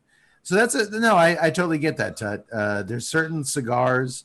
We'll keep it to cigars. There's certain cigars that just you can equate with a moment in time. I equate the CAO America, the original barber pole I smoked, out in my driveway 10 years ago, before I had anywhere indoors to smoke. And I was just kind of starting. I remember sitting out in the back of my truck smoking that cigar and getting some flavors, and I never really gotten any real flavors before, and it blew my mind. I'll always remember sitting out in that driveway smoking that CAO America and getting some flavors. So whenever I go back to that cigar, I've got that kind of cool little memory of it. It's what separates us from the squirrels, boys. So do we want to talk? You think they have any cool acorn memories? What's your coolest acorn memory? No, they're squirrels. They're fools. But I don't see this lasting much longer. So we can move on into the film. Oh, by the way, the beer worked beautifully with it. Oh, really? Yeah. Do you guys want to guess price point? Again, it's kind of irrelevant on this cigar. $32.95. Yeah. Yeah. I can't say that. I'm probably going to go, just the rarity, if you say they don't do it very often. And I'm going to base this off of today's prices, not 10 years ago, 11 years ago, whatever. That's what I'm I going did. to say.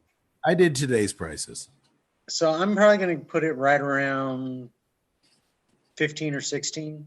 If you can find them out in the wild when they push them out there, again, your best bet's probably at Caesar's Palace at the Fuente Lounge, $18. Okay. If you can find them, which is extremely hard to do.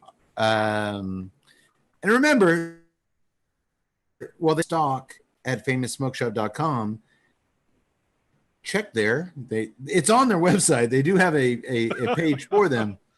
But if you want to buy some short stories or some other Arturo Fuente cigars, type in your new favorite promo code TNCC20 at checkout, and it will knock $20 off your purchase of $100 or more. That's 20%, right, Tut? That is $20. You're a math expert now. $20 off 100 is 20%. That's a really cool, the best in the business discount. So go do that now. Yes, and especially if these things pop up, buy it twice on Sunday. It is that good. Oh, absolutely. Well, these Channel 12 buttheads aren't as smart as they think they are, because within minutes, they're completely lost in the middle of a cornfield. Doctor, do you recognize Bobby, the cameraman? Yes, I did. Ray is from the program. He's running back Ray Griffin from the program, one of our favorite football films of all time.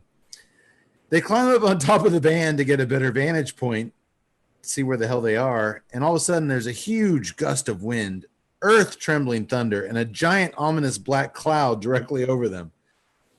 From behind the corn rows, we can see that they're being watched. I don't have a good feeling about this. I don't like it, Bobby says. Yeah, let's get out of here, the newsman yells.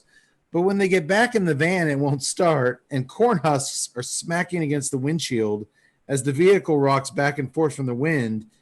The reporter says inexplicably, "Get out of the van!" What? Get out of the van now! Is that, no? Okay. So the dudes exit the safety of the van, and immediately Bobby gets sucked into the corn, where he's zapped by blue lightning bolts, and a corn husk slashes his throat. The news reporter guy decides to get back in the van, the one he just told the other guy to get out of. Your only form of protection? Where he instantly sees a cornstalk hurtling towards him like a sharpened spear, and rather than ducking down beneath the dashboard, he yells, "No!" for 5 seconds, allowing this thing to crash through the windshield and puncture his neck. I kind of feel bad for poor Bobby, the camera guy, but his boss was a total moron, so the less of them out in the world, the better. Am I right? Early 90s horror. Gotta love it. Really nice work. You know who aren't total morons, boys? Who? That's right. I'm talking about the cigar making geniuses over at Drew Estate. Oh. Because it takes a genius level mind to concoct a cigar as special as the highly complex, masterfully blended Pappy Van Winkle Family Reserve Barrel Fermented Cigar from Drew Estate. The Pappy Van Winkle Family Reserve Barrel Fermented Cigar is a long filler premium cigar rolled in limited quantities at La Gran Fabrica Drew Estate in Esteli, Nicaragua. Deep barrel fermentation is the key process that makes this expression vastly different from anything else on the market. Hand-selected leaves from Kentucky are packed into small torquettes, or bundles of tobacco to you noobs out there, which are then loaded strategically into oak bourbon barrels. Water is then added while immense pressure is applied to the torquettes via railroad jacks. We're going to see some of these jacks at Mrs. Burke's house later. The tobacco is removed 2-3 times per year, shaken out, then repacked. My God, watching these guys do this process is fascinating. An education, to say the least. It made me feel less of a man. Oh, it certainly did. But you said that about when we went to Hooters. Yeah. The total process of fermentation takes 12 to 18 months, leaving a truly unique flavor profile and aroma. The Pappy Van Winkle's Family Reserve Barrel Fermented is now available at brick and mortar Drew Diplomat retailers everywhere. Seek them out. Go get them. Well, as luck would have it, just as Garrett and Danny are pulling into town, sexy innkeeper Angela and her new teenage foster son, that was no hesitation, I'll take a kid, are walking down the street. She doesn't want to answer any of Garrett's reporter questions, but when he reads her T-shirt very slowly, I was about to say, the way that camera panned down and hung there, I was like, oh. It just hovers on her titties on that T-shirt, and she admits it pays to advertise. He reads, her T-shirt says, the come sleep with me bed and breakfast, and he immediately asks for a room. Do you think that there was a bond between Garrett and the innkeeper because they had the same haircut? Possibly, yes. It was the 90s, Doctor. It was that 90 little pixie cut. They both had a haircut like Ringo Starr. It was the 90s. Ringo Starr's haircut did not look this good. Or should I say Ringo Starr did not look this good in a haircut?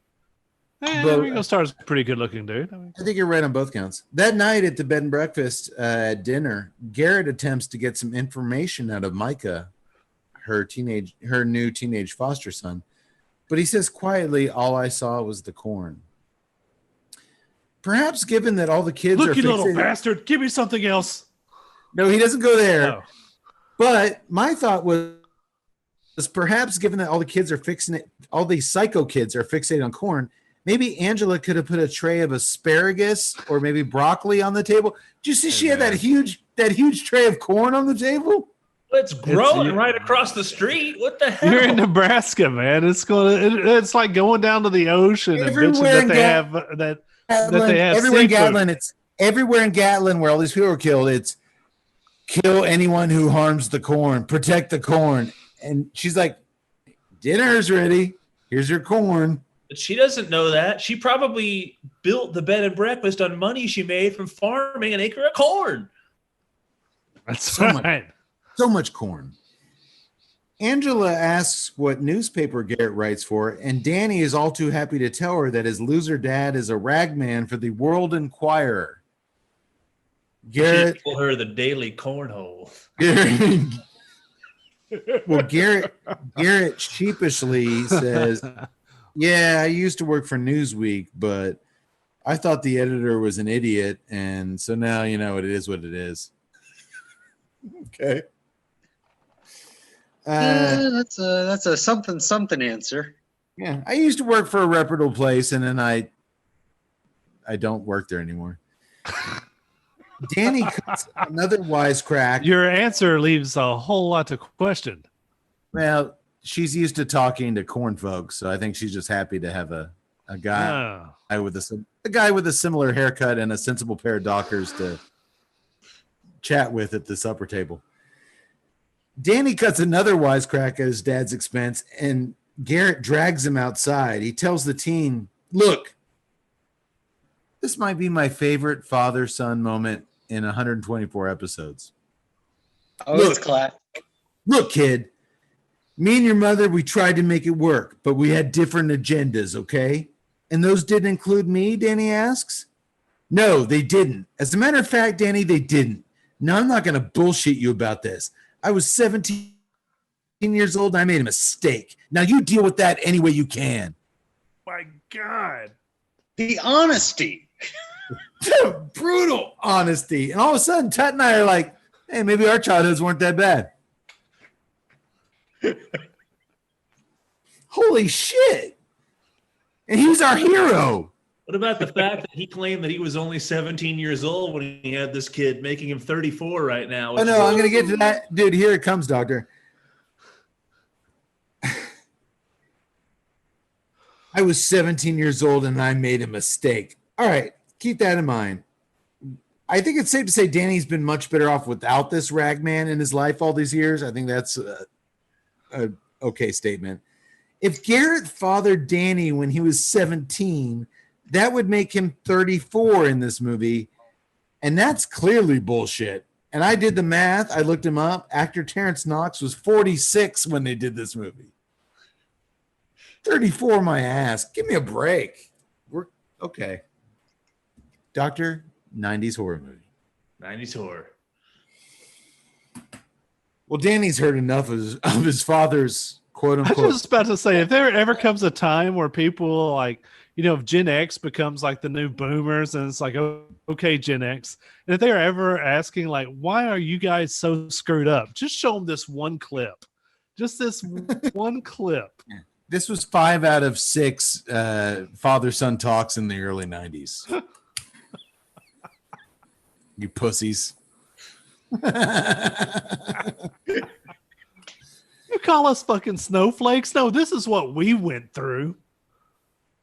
I actually, again, my parents are going, what the fuck? You didn't go through that. If our parents watched this podcast, we would stop doing it a long time ago.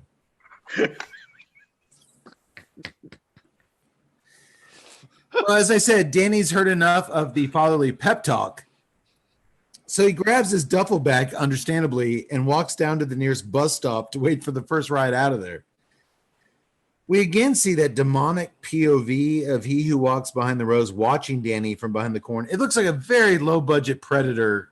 It totally does. I was like, I was waiting to hear some clicking noises or something. But they do use that same kind of graphic in the first movie for stuff, so it kind of fits. Maybe I would have rather seen some like cameras with a couple of light corn stalks in the foreground to know that you're behind there, and then I would love to have actually seen the actual shot. And then you're looking for more mise en scene in Children of the Corn 2, The Final Harvest. Danny is wearing a shirt that just says New York that clearly can't identify it as Mets or Yankees. Do you think they had money in the budget for the shit you're talking about? No, dude. You gotta get rid of that. It says Yankees on it. Just get one that says New York. Position your camera at like 2 or 3 rows back. All you got to do is unlace your shoes, take the shoestrings, wrap it around the first 2 corns, and then pull them back to have the opening effect. Well, hire me to go. They actually do that in the first film. They actually do that when Peter Horton goes looking for Linda Hamilton. It's effective. Yeah, they actually spread the stalks of corn. It's he who walks saying, "Come on in." Yeah. And I'm sorry, that would have been a perfect time to introduce the. You are talking about one of the most iconic horror themes in the entire IP of horror, and you totally missed the ball by not using it in this movie. Maybe they didn't have permission. That's the only thing that would excuse it, is that they didn't. And I think you're right, because any sound design or music design that does not incorporate that iconic theme, they would have just whiffed. They would have gladly grabbed onto that if they were able to. So I hear that theme in my head and I start getting spooked out. Like even Yeah, right no, here in this garage. You're right. The original Children of the Corn score was beautiful. I agree. All right. Here. But just then, a very cute blonde teenager I didn't named. know I was that passionate about the Children of the Corn theme. Apparently, you You are. sorry sons of bitches. I like it. It's like Tut. It's not tubular bells, hun. Okay, cha-ching. It's a bunch of kids. All right, sorry. Moving on. A very cute blonde teenager named Lacey pulls up on her moped wearing a white sports bra and some acid wash denim overall shorts. Go on. 92, baby. Which ironically is what the doctor was wearing when we went and saw this in the theaters in 92. She flirts with him a little bit. Don't feel bad, Doc. I wasn't in the acid wash shorts, but I was definitely in the acid wash jeans. I'm still waiting for that box of everlasting gobstoppers. Somebody said they were going to buy me in the theater lobby. Oh, the tension builds. No, Lacey- no caps. Lacey flirts with Danny a little bit and regretfully informs Danny as she rides off on her moped that the next bus won't be here till next Tuesday, so he's got to track it back to Dad's place. It's nighttime now at the bed and breakfast as Garrett is talking to his micro cassette recorder. All the adults are dead. You have the kids. You have the corn. Why? My question is, why did he turn the tape recorder on? He was afraid he was going to forget those key facts? It's called research. We've got corn. We've got kids. And communication. What the fuck? I'm going to go to bed. I'm going to forget what I was thinking about. So my thoughts last night? I think his investigative news article is complete. He's got everything he needs. World Enquirer log 1.235. I bet to come sleep with me in. There's corn. Kids. Hey, Woodward and Bernstein. Right. Garrett here's. I'm staying in this goddamn motherfucking bed and breakfast. The bitch served me corn. There's corn all over the goddamn place. Fucking kids talking about the goddamn corn. Swear to Christ. My son's an asshole right on the bus stop. I don't give a shit. Well, Garrett here's Micah's voice outside calling out to Mordecai and Jebediah from out in the thick cornfield. We then join Micah and his flashlight out there as he searches the field for his friends. But while he doesn't find them, a growling, angry he who walks behind the rows unfortunately finds Micah. After a brief chase, the teenager is zapped with blue bolts of electricity before being totally consumed by he who walks behind the rows. And I do mean totally consumed. We see Micah fall down into this existential red hellish abyss where he's broken apart into a bunch of molecules, and then black globs of pure evil attach themselves to Micah's cells, overtaking them, with eventually everything molding back together to form a human being once again, just before Micah's spit back out into the world. Tut, you are taking some science classes. I probably should have left that to you to explain that whole bizarre sequence. Were those molecules? Those are little tiny corn kernels. Yeah, he was actually broken down into a whole string of monosaccharides.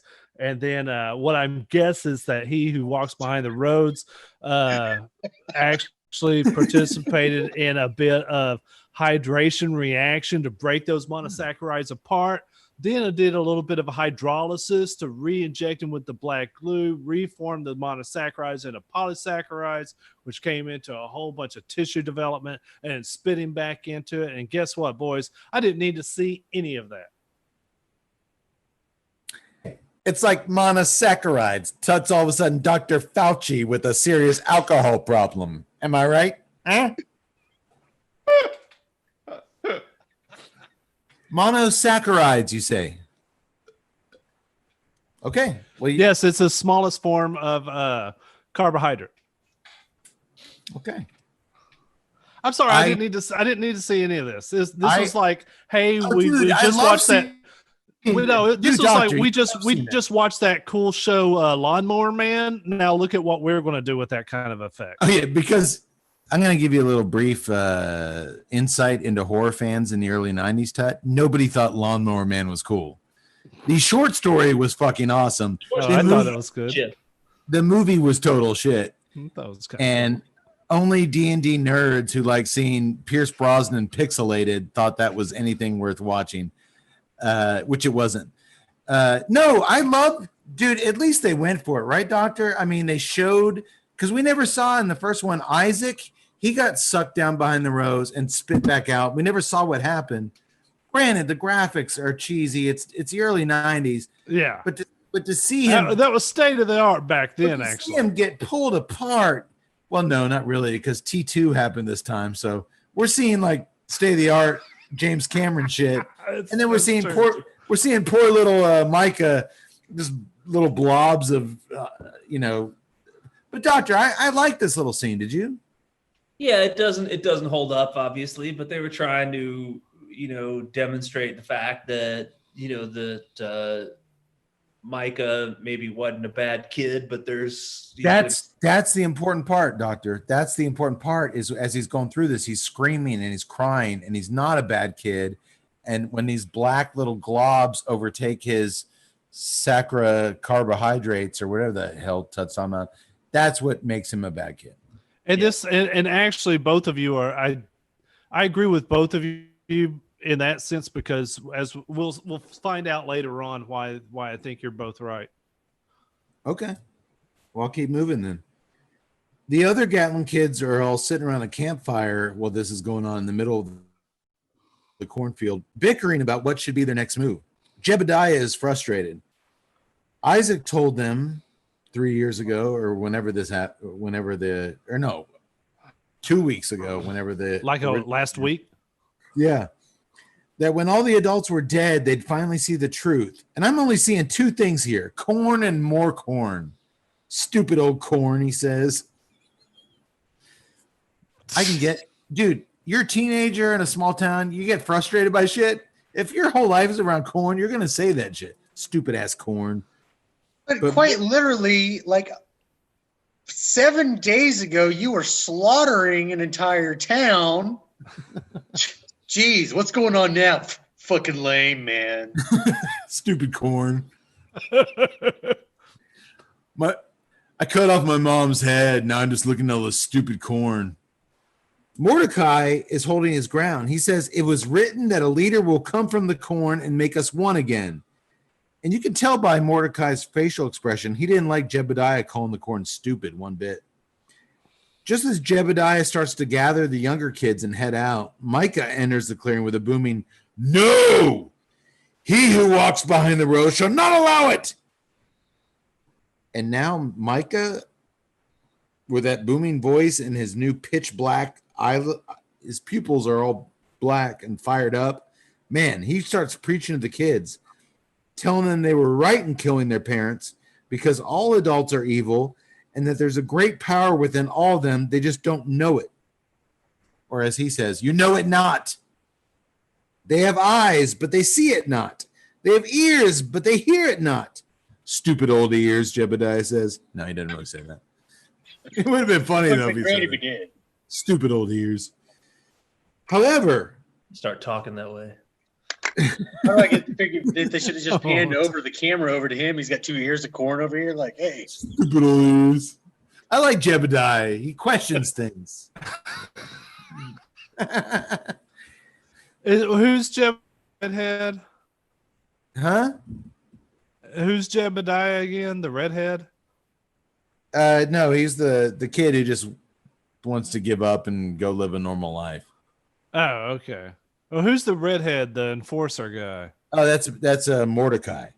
Okay, Mordecai. However, like all effective preachers, Micah informs them that he personally has seen the light that comes from the corn.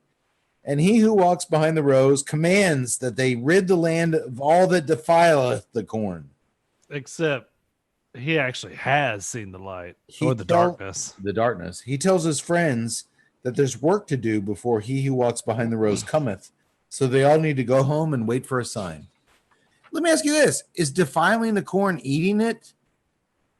I don't know, but has anyone explained to the kids they live in the state of Nebraska that pretty much just grows and harvests corn? No, we'll find out exactly what defiling the corn is later on. Okay. Oh, are you going to explain the whole corn thing in the warehouse to me? Yeah. Okay. Absolutely. Okay. I need somebody to because I didn't get it. Okay.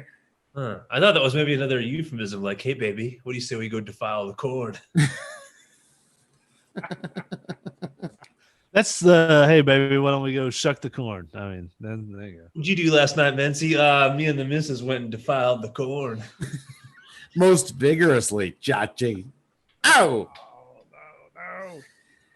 The next morning, Garrett heads out to interview old Mrs. Burke. Remember her?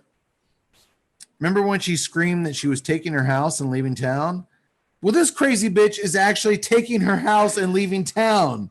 It's up on jacks. Her giant 2-story house is hoisted up on bricks and jacks in preparation to move it. It's not just enough to leave town. She's taking her fucking house and getting out of there. I'm just saying she must got a lot of load of corn money. Because that ain't cheap to pull up that thing. Well, you would think maybe reporter extraordinaire Garrett would ask her about that. Spoiler alert, he doesn't. He doesn't take anything as he approaches her house of the half dozen kids dressed in Amish clothes led by Micah standing stoically in her front shoulder lawn. to shoulder. Dude, just he walks right looking. by him. He doesn't even see him. Ace reporter. Starting to figure out why He he doesn't loves look at that them. news gig. He doesn't notice them. He doesn't say, "Oh, hey guys, how's it going?" No, he just fucking walks right by. That kid lives. I know that kid. He lives in my bed. Nope. I had dinner with you last night. The crazy old bird bursts out her front door, shaking a broom in the children's direction. "You want answers?" she tells Garrett. "Your answers are out there," as she points to the kids. "They're terrible things. Have you ever seen evil? It works through the children." You see, Miss Burke used to be a school teacher in Gatlin until she realized her students were pure evil based on their pure evil crayon drawings. And she tried to tell everybody, but nobody would listen to her. That tracks. Plus, on top of that, she tells Garrett her husband walked into a cornfield 15 years ago and never came back. More proof, she says, that the corn is evil and doing things. Maybe he was just tired of her and had a few one night. Doctor, I'm going to make an educated guess here that her missing husband had nothing to do with He Who Walks Behind the Rows. He's living under a new identity, selling used cars in Lincoln. Am I right? Yeah, I think he was listening to her wail on and on one night. He got up, walked into the corn, and walked out the My other Lord, side. can you imagine being married to this loudmouth? You fucking leave your cigarette butt outside. You dirty bastard! Oh, Jesus. Man, Tut sure is hitting the corn whiskey these days. Have you seen her? What a windbag. Having dinner tonight, honey. Oh, I suppose you'd like to eat more corn. That's evil. Evil corn. Okay. I tell you what, I'm going to go for a walk. You know, and also this was the thing that bothered me. So this is supposed to be in another town. 19 miles away. So she showed up in Gatlin on a bicycle. Yeah. So she would have had to have biked her ass over 19 miles. No, I think she recognized the evil in Gatlin, moved to Hemingford into her house to him. Yeah, obviously she's not afraid to move the house. She lifted her house. You and your questions are evil. He's a monster. Kill the one called Yax. She lifted that fucking house from Gatlin to Hemingford, and now she's moving it again, which again confirms. Well, my question that her is, husband, has she already moved the house from Gatlin? Yes. Because that means she would have biked her ass 19 miles. Well, they're over there to Nebraskans. block I mean, the they're school hardy. bus. They're Nebraskans. They're hardy folks. Oh, dude, no, I think Yax has actually a very salient point here. she's living in Hemingford. When we first saw her, she rode that bike in front of the bus in Gatlin. Yes, Yak, she did ride her bike 19 miles to fucking yell at people. She was the original. I mean, she was the original Karen. There's a level. I was like, I always say this: the old live longer because they have more spite. Yeah. She's so full of spite. She rode 19 miles on that fucking bike in that polyester workwear to give those people the business. I guarantee you, her husband hit that corn row, saw that corn stalk split apart. He who walks behind the row showed up, and that guy was like, "Yeah, you're cool. Have you seen what I left?" I was going to slit your throat open with this ear of corn, but you know what? You've had a pretty rough go of it. Grand Isle, Nebraska is 27 miles down that road that direction. You just follow that 4-star there. You'll be fine. Two things. Nothing I can do to scare you, bub. Two things. I love he who walks. Been through shit. I love he who walks behind the rows giving Mr. Burke directions. I'm feeling sorry for him. Two, I love Yak Boy pointing out her polyester outfit that she got at Wieners or wherever the hell she got it at. Montgomery, I guess 90s it'd be Montgomery Ward, probably. Yes, it would be Montgomery Ward. Well, technically, this is still 84. Yeah, that's true. That's true. Yeah. This is a period piece. Hey, look at us. We're classy. We're doing a period piece. But I still want to know what kind of person bikes 19 miles in there. To bitch at people. Well, we live in Central Texas. I know this woman. I've seen this woman. It's a good point, but if you really want to get into it, they do a lot of just pretending that whole Hemingford 19 miles away from Gatlin thing doesn't really exist. Yeah. So in other words, the chick with the bed and breakfast, she's in Gatlin because she's standing right there. The bus leaves town, but she takes Mike in with her. And she walks. All right, Mike. Next day, all those kids are in Hemingford. They really tried to just sort of ice over that. Yeah, because when he pulls back into Hemingford, they're walking. It's like, oh, you walk with your new foster son 19 miles. And you notice that Angela was carrying his backpack? The very healthy teenage boy, she's carrying his luggage. These are things that in 1992, 93, when you're watching this movie, that they're expecting you to just not care about. Well, listen, despite all this, having said all this, the actress playing Mrs. Burke, her name is Marty Terry, is absolutely perfect in this film. And let's be honest, Mrs. Burke, as annoying and hilarious as she is the only character who gets it right. She's actually dead right on with what's going on here with these kids. She doesn't have the best method of delivering that news, but she's the only one that actually is woke to what's going on here. So bravo, Miss Marty Terry. Oh, and by the way, as she's saying all this shit about the kids and the corn and all this, Ace reporter Garrett doesn't pull out his tape recorder and record any of that or write any of what she says down. In fact, he gets in his car and says, "Oh boy, that was a mistake talking to her," he tells Danny. Dude, she gave you so much juicy stuff, and she literally just told you everything. She told you everything. But my favorite, the whole thing and the whole scene right there is she turns around to find that they've marked her house. God damn it, you kids. Mrs. Burke sees that someone or something has smeared a cross, a crucifix, onto her porch wall using some type of dark green paste, and she flips her lid again. When is her lid not flipped?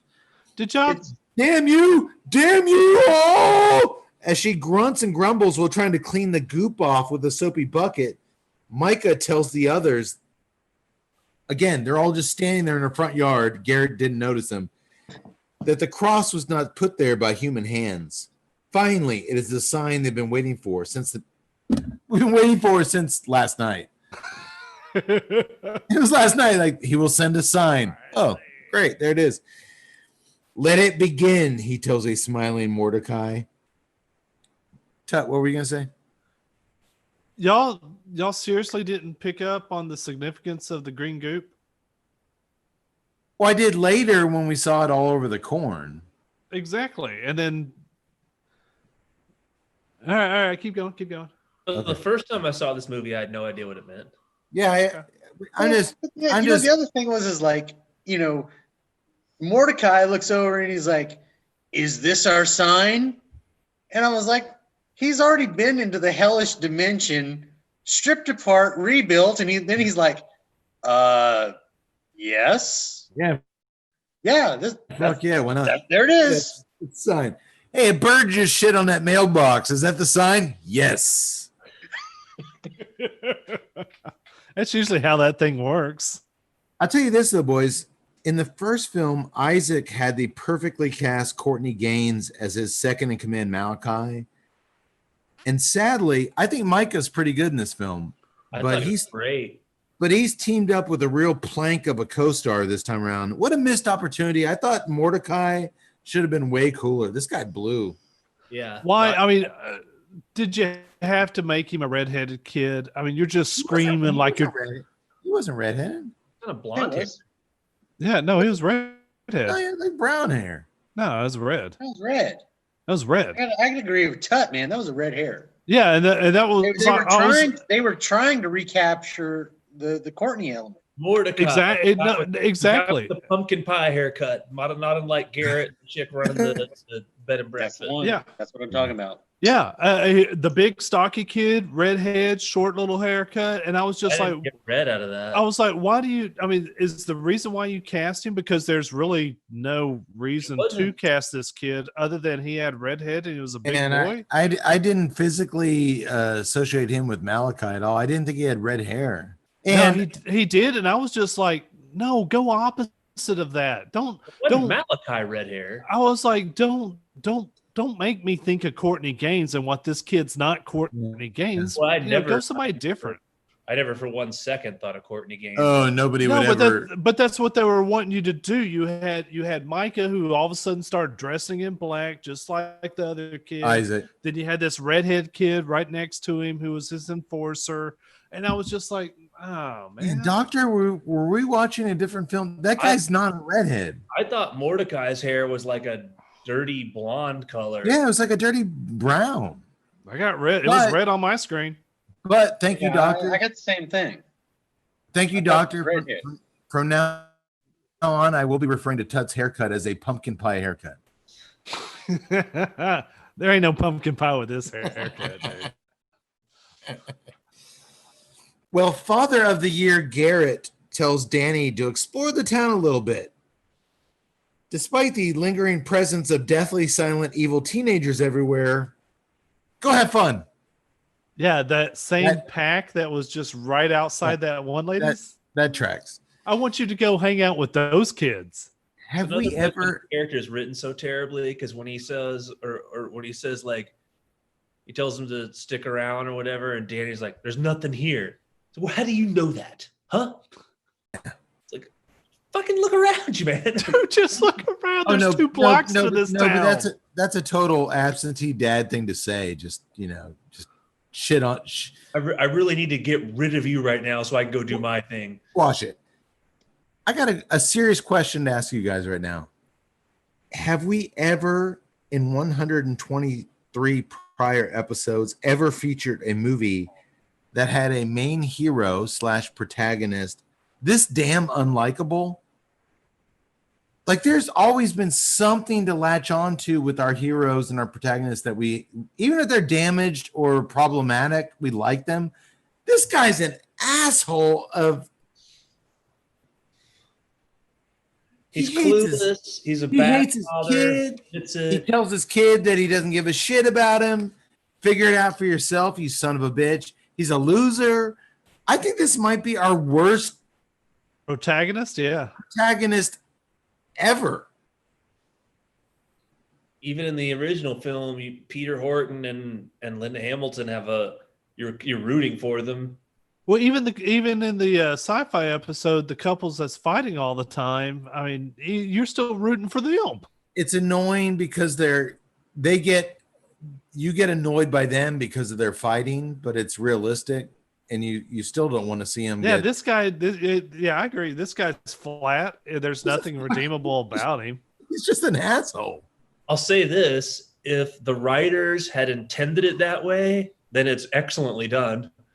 Yeah. If we're going to make this a situation where it's a guy with a Gen X son, they probably weren't saying Gen X, and well, they were back then, even when we were in the middle of it. But if they're like, this is what we want to have a situation where this guy's a butthead dad, and then it's in that case, it's that's actually a good point. You know, there might have been, because I do believe that there is that amount of layers to this story. And I hadn't thought about it that way, man. But what screenwriter is going to be like, intentionally? But what screenwriter is going to be like? Oh, it's a horrible decision. Our main protagonist is going to be a total douchebag. Yeah, it's a horrible decision, but I think it is an intentional decision.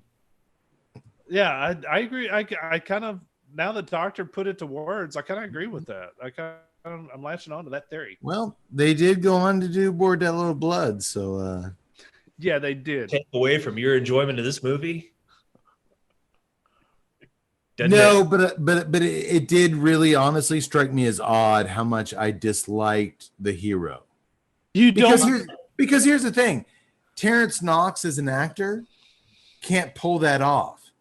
Halloween 3, Tom Atkins is an alcoholic doctor who ignores his ex-wife, treats his kids as a second thought. That's because you have to have a redeemable thing.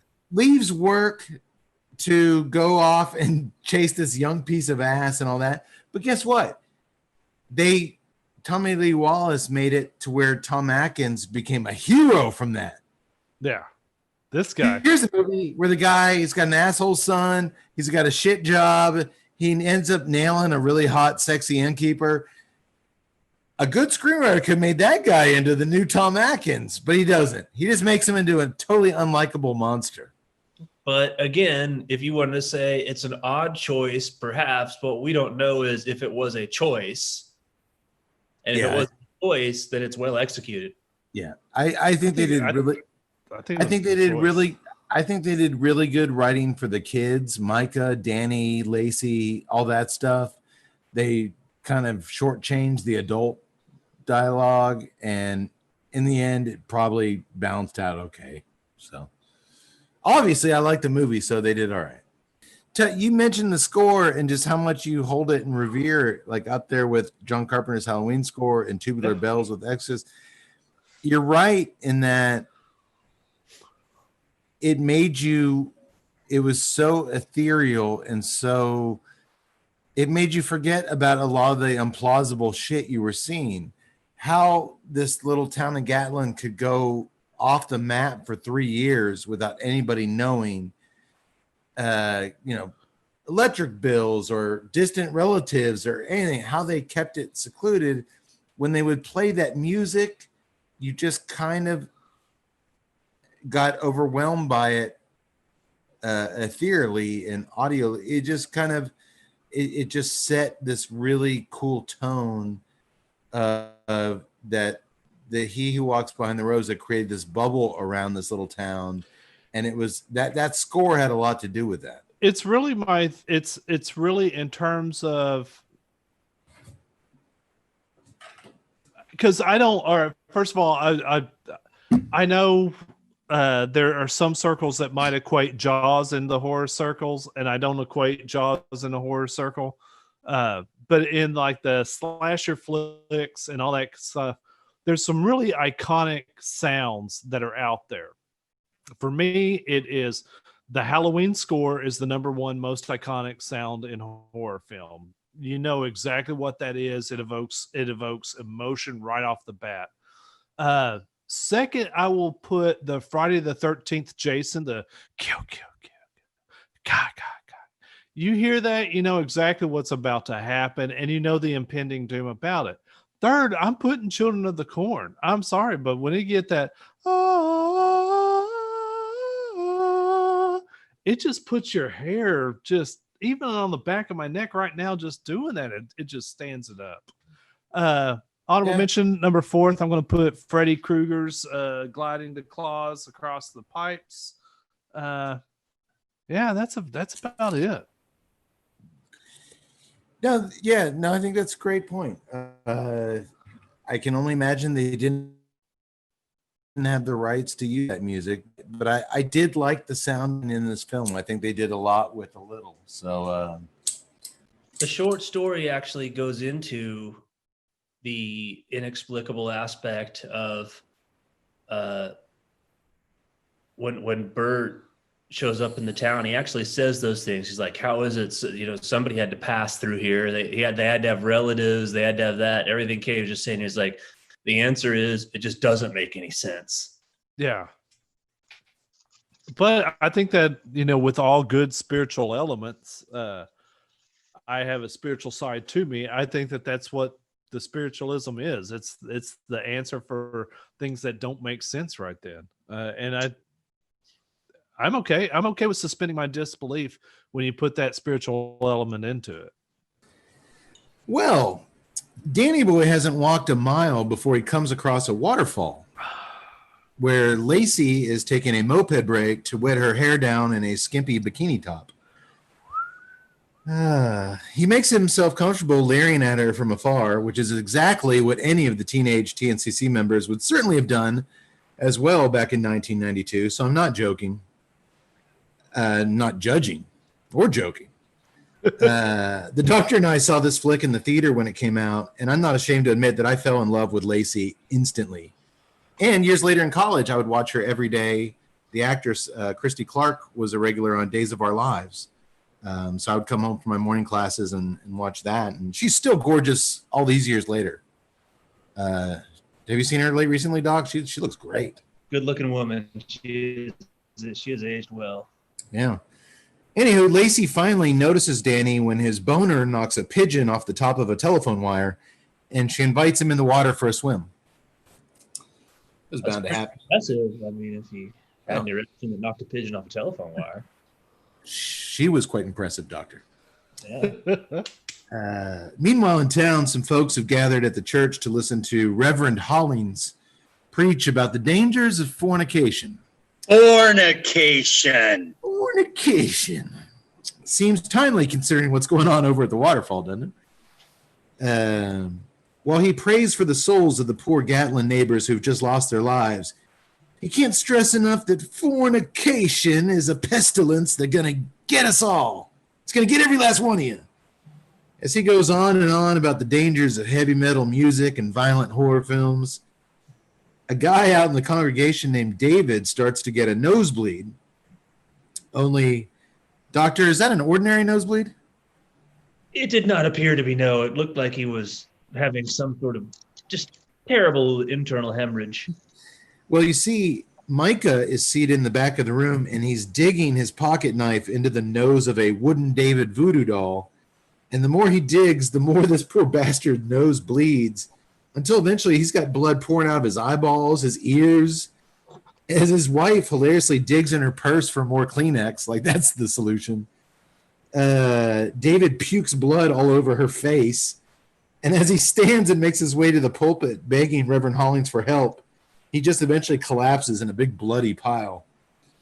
As Dr. Appleby races over to the body, he sees Micah exit the church, dropping the voodoo doll down on the ground. Dr. Appleby knows what's up. He totally saw what just happened there. No more lollipops for Micah. I thought this was a fun scene. The sound design, while this dude's losing his shit and bleeding everywhere, you hear the kids choir thing going, the giggling of children, weird religious choir music. It's just mix all that in with this guy with blood squirting out of his eyeballs. I thought it was fun. It's probably the more disturbing scene to watch just because it really is a blood gusher. So, yeah, no joke about that. And while this craziness is going down at the church, kooky old Mrs. Burke is trying to find her lost cat, Elmira. These Nebraska people even name their cats weird things. Like, it's bad enough you name your kids Jebediah and Mordecai. Her lost cat, Elmira. She foolishly crawls under her giant house. Even the cat, though, it's funny, wanted to get away from her. Come here, you cat! Why are you? She foolishly crawls underneath her giant house that's suspended up on jacks for the big move to get the cat. And as soon as she's not nice railroad jacks, not Wolfman Jack, not car jacks, house jacks. As soon as she gets under there, she sees the legs of children surrounding the house. You bastards! You dirty little bastards!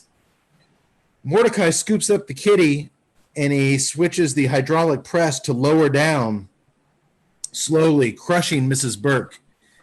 They killed the cat. You just see him scoop it up. You don't see him kill it. No, you hear the neck break, and it's. Yeah, I think it's pretty I'm well done. that they're Really? I want to take a torch to the corn. If you never see me, he who walks behind the rows got me because I just torched that cornfield trying to burn out these little motherfuckers. Yax, did you hear the Little neck cat snap? on my watch. I did. This was a film of animal cruelty, and I do not approve. Man. Agreed. So Maybe- many other hardcore horror movies don't go to the cat killing. Maybe because I don't like cats, I just subliminally just passed over it. I didn't hear it. But I don't wish cat death on any cat. What a world! What a world! She screams as she's flattened into an annoying little pancake. Thank you, Wizard of Oz reference. What was she planning to ultimately do with her house?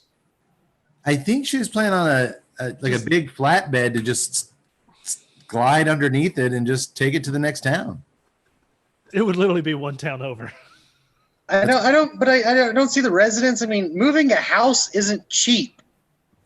No, it's not. Especially one that was a size, big like house. a 2-story, like old country style Victorian home, and she's just gonna. I packed my suitcases and packed up my house, and I'll roll on down the road. I don't think you'd need to pack suitcases. You just keep everything in where it is in the house. Well, you got to lessen the weight of the house. So her clothes is going to make that house more movable. Well, she was a big As girl. long as she could get all the emotional baggage out, sure. Oh God, that would certainly lighten the load, I imagine. Anyways, logistically, that always bothered me. It does seem like an impossible task to move an old house like that without some severe structural damage. And I get pissed off getting stuck behind those mass-produced houses on the highway. Can you imagine being out behind that thing? Well, back at the swimming hole, Lacey thinks it's so cool that Danny's from Long Island, New York. She hated growing up in Hemingford with nothing to do and nobody interesting to talk to. Danny says, I felt the same way about Hemingford until I met you, and then he goes in for the kiss. You see, she knows all the Gatlin kids, but she never fit in with them because she always wanted to be somewhere else. And Lacey sees Danny as her golden ticket out of this cornhole. He says that he can't take her with him. I can't take you back to New York. But then she and her wet bikini top lean in for a much better kiss, sloppier kiss. And next thing you know, he's slapping a Yankees ball cap on her, shoving a Coney hot dog in her mouth. You're coming to New York with me, baby. A lot of innuendo in there. A lot of innuendo. Shoved a Coney hot dog in her mouth, get her out of the cornhole. A lot of stuff going on there. Go whitefish. Well, his tune changes very quickly when she becomes the aggressor. How could it not? He's a teenage boy, for God's sake. Doesn't he have to ask that loser father of his? I think she could be like, just all you have to do is kill your dad, Danny. He's like, done. I think that's how they got him to kill all those parents. Like, hey, I'll show you my boobs if you kill your dad. Okay. How do you want it done? Figure like he who walks behind the rows. Whoa, whoa, whoa, whoa! This isn't me. I'm not part of this. Look, I get blamed for a lot of shit. That's on you. That's on you. I'm he who is minding my own fucking business. All right. Thou who art horny is responsible for those.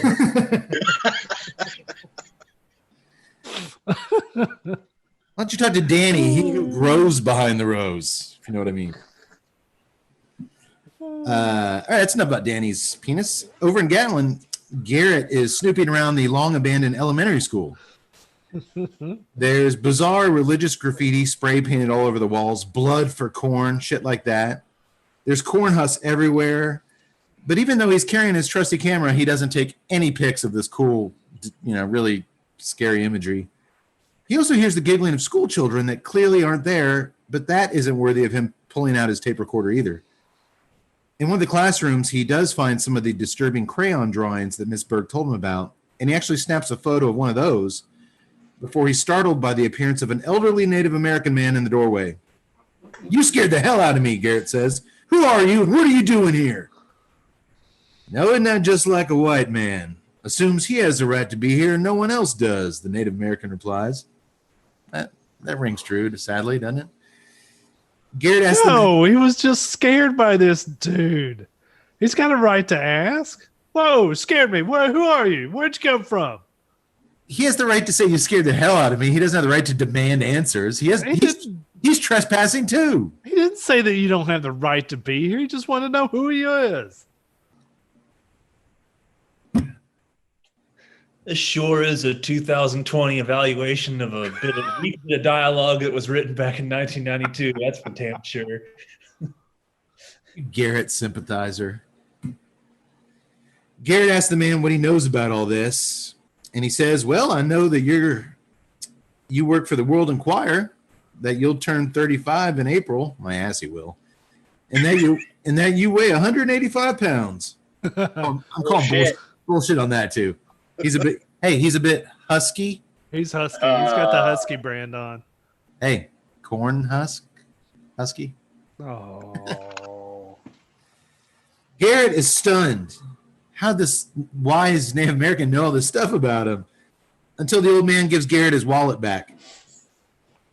"Even in a ghost town, don't leave your wallet in an unlocked car," he's advised. Garrett follows the man outside. Turns out his name's Frank Red Bear. And when Garrett asks if he knows anything about what happened here in Gatlin, the very kind, likable guy says, "Koyaanisqatsi." It means life out of balance. My ancestors would have told you that man should be at one with the earth, the sky, the water. But the white man has never understood this. He only knows how to take. And after a while, there's nothing left to take. So everything is out of balance. And we all fall down. That also sounds sadly familiar and relevant. Wait a minute. So that's what happened here in Gatlin? A stupid Garrett asks. No. What happened in Gatlin was those kids went ape shit and killed everybody.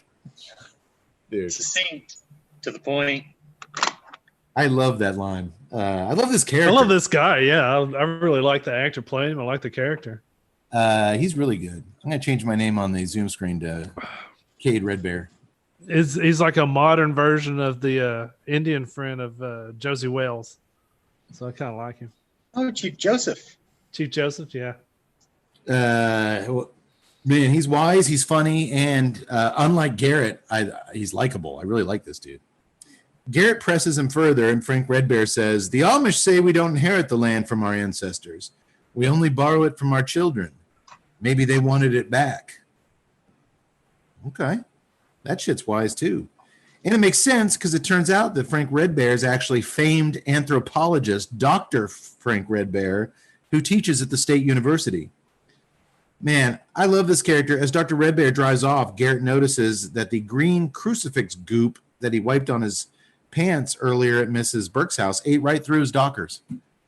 Burned a hole right through him, this green stuff. We'll figure that out. Speaking of eating, you know what one of my favorite meals of all time was, fellas? The lobster and steak in Vegas. That was really good. But no, Tut, Yakbo, and I were invited by our friends Joe Grow and Gary from Drew Estate to join them at Drago's Seafood Restaurant. Ooh, I know what you're talking about now. In New Orleans, the night before the Louisiana Barn Smoker. You're talking about oysters. I can, to this day, still close my eyes and taste those charbroiled oysters like I ate them last night. They were so fucking good. I don't even like oysters, and they were really, first oysters really good. They were the first oysters I ever ate, and I haven't had any since. I was about to say, don't ever have any more. But they were just so good. And why were we in Louisiana, you ask? Of course. It was to learn about the magic behind the Pappy Van Winkle Family Reserve Barrel Fermented Cigar from Drew Estate. The Pappy Van Winkle Family Reserve Barrel Fermented Cigar is a long filler premium cigar rolled in limited quantities at La Gran Fabrica Drew Estate in Esteli, Nicaragua. Deep barrel fermentation is the key process that makes this expression vastly different from anything on the market. Hand-selected leaves from Kentucky are packed into small torquettes, or bundles of tobacco, which are then loaded strategically into oak bourbon barrels. Water is then added while immense pressure is applied to the torquettes via railroad jacks. Not house jacks. Okay. Not house jacks. Not jumping jacks. Not Applejack cereal. Railroad jacks. The tobacco is removed 2-3 times per year, shaken out, then repacked. This total process of fermentation takes 12 to 18 months, longer than it takes a Nebraska mom to pop out an evil little baby out of her body, leaving a truly unique flavor profile and aroma. The Pappy Van Winkle's Family Reserve Barrel Fermented is now available at brick and mortar Drew Diplomat retailers everywhere. And if you'd like to smoke the unique pig-sized Vitola, which in my opinion is the best, head over to pappyco.com, as that's the only place you'll find it, and pick you up some Pappy Van Winkle golf shirts and hats and all sorts of cool leather goods. And they got their new merchandise coming out now. The Van Winkle sisters have created quite a cool little world over there. So get your ass to pappyco.com, go over to drewestate.com and support good folks. Sidebar, doctor, I was in the car the other day and was flipping around on Sirius, and all of a sudden I get to my 80s on 8, and I hear and I just like, J. Giles Band. Woo! Hey, Giles. J. Giles still sucks. My wife looked at me and was just like, what are you doing? J. Giles. Oh, were you doing the Rich Texan? Yeah. I'll use the money that's left over to produce a musical about the J. Giles Band. Hey, Giles. Oh. Good sidebar. Didn't the lead singer of the J. Giles Band marry Faye Dunaway? Don't know. I believe he was college roommates with David Lynch briefly. I want to say he actually married Faye Dunaway, but I could be completely off base. But how cool of a fact would that be if it was right? Because there's nobody actually in the band called J. Giles, right? Right. His name was Peter Wolf. Yeah, I believe he did marry Faye Dunaway, who was quite a stunner back in the day. And she was. We'll have to look that up on our next commercial break. Over at Mrs. Burke's now collapsed house, you guys happy it's not going anywhere, okay? They're just going to keep it there. And my question was, how are they going to get her out now? I mean, did they lift the house back up, or they showed those on her corpse until it popped out? They showed the guys digging. They're gonna dig her out of there. Why did they dig her out? If it was just a button that the kid pushed to lower it, isn't that button the same thing you push to raise it? It is, but let's not get into technicalities. Oh, okay, all right. Some workers are slowly digging her body out from under it. Well, her twin sister shows up in a wheelchair, and she ain't having none of Sheriff Blaine's sympathy. She knows damn well it was the children that killed her annoying sister. It was no hydraulic press accident. She warned you. She warned all of you, you blind fools. You let the wolf in the door. You idiots. You stupid idiots. She hollers as she's wheeled away past Micah and his cronies, just standing there. Like, they haven't left since the murder. Just standing there in silence. She's nearly as likable as her twin sister, isn't she? Yeah. Almost. She's all about making friends and influencing people. You idiots. Can you imagine Thanksgiving dinner at this family's place? You dropped the turkey. You dropped the green bean casserole, you idiot. Pass the yams, you moron. No. Jesus Christ. I warned you about the candy yams. I warned you. Nobody would listen. That's horrible, no. More stuffing, you fat little piggy. No wonder it walked into a cornfield. Yeah. The whole family walks out into the cornfield. Well, Garrett, Danny, and Angela are also there, and they're also paying no attention to the gathering of silent, terrifying adolescent monsters led by Angela's new foster son, Micah. Garrett asks why Danny's clothes are all wet, and his son kind of smiles and explains he came in his pants like the old faithful geyser upon kissing the hottest girl in all of Hemingford. But Dad doesn't like that one bit. Father of the Year doesn't like that one bit. And he orders Danny not to hang around any of those Gatlin kids. You hear me? Even though that's exactly what he told Danny to go do because he needed to have some space. Fucker, I hate this guy. Garrett leaves. I was about to say, I really have no use for him. It's amazing that your hero is this sucky. Well, Garrett does what he does best. He leaves. That's nothing new for him. And Danny is left alone and frustrated and pissed off. And that's when Micah swoops in. He tells Danny, and when he talks normal during the daytime, his pupils aren't black, and he's kind of not as menacing and aggressive. He tells Danny, yeah, man, I understand. I had issues with my father, too. It's like when people turn 19, they become these hypocritical things, you know? You see, folks, Micah's father beat him for listening to music and kissing girls. But then one day, Micah caught his pops in bed with the farmhand's daughter, sinning most vigorously, which just proves his point. Adults suck. I can go with that, minus the whole mass murder and all that noise. Like, and I'm not saying go to those extent, but for the most part, yeah, I mean, grown-ups are generally assholes, right? Well, it doesn't start at 19, though. You got to push that back to like 30. Yeah. But I mean, I think in general, adults are hypocrites and self-serving morons more often than not. Yeah. Except us. I was about to say, I mean, Of course. Yeah. It goes without saying. I figure I'm pretty much salt of the earth. 1.2 million YouTube fans can't be wrong, you know. Garrett heads over to Doc Appleby's office, where the annoyed elderly physician has a hard time understanding how the World Enquirer reporter could possibly link a simple nosebleed victim with a house falling on an old cranky muskrat. When Garrett asks Appleby if he's ever encountered a weird green mold associated with the corn, the doctor gets very uncomfortable. Uh-oh. When Garrett brings up Mrs. Burke's husband walking out into the corn 15 years ago and never coming back, the doctor says, oh yeah, he walked out all right into the arms of a waitress in Omaha. I knew it! The more Garrett presses Appleby for information, the more tense and uneasy the doctor gets. Finally, the old doc confronts him and says, Garrett doesn't really give a damn what happened here as long as it makes for a good story. You don't know what it is to have your whole livelihood resting on the land. It changes things. It changes everything.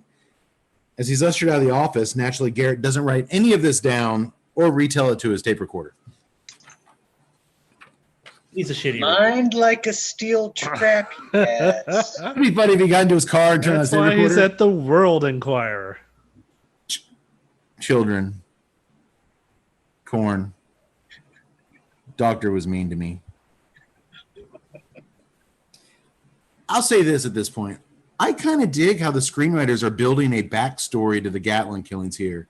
Between like what Frank Redbear says about the Amish, the kids want the land back from their parents, to, you've reaped what you sowed from the land till you didn't have anything more, to what the doctor here saying about when your whole lives are invested in what comes out of the soil, it changes your mentality. There's a lot of interesting kind of stuff being thrown, into the pot here, but at least they're trying. I kind of dig that. Yeah. They're tackling the culture of agriculture families. A lot of horror sequels, Doctor, you can agree here, have tried with laughable or cringeworthy results to add backstory after the fact. When the original film didn't give any of that kind of thought, they just they were given the task of trying to explain some of the shit from the first film, and it's always horrible. Halloween 6, I'm looking at you. But I thought this kind of was going somewhere, and I give him credit for that. I'll give him credit for being a step above. As you said, it's not horrible and cringeworthy. It's not. And things get even more mysterious as once Garrett is gone, Dr. Appleby dials up Sheriff Blaine and tells him Garrett is getting close to the truth, and we've both sinned and we're both going to hell. It's a weird thing to say to somebody on the phone. You said that to me a couple of days ago. I do end every phone call with the doctor with that.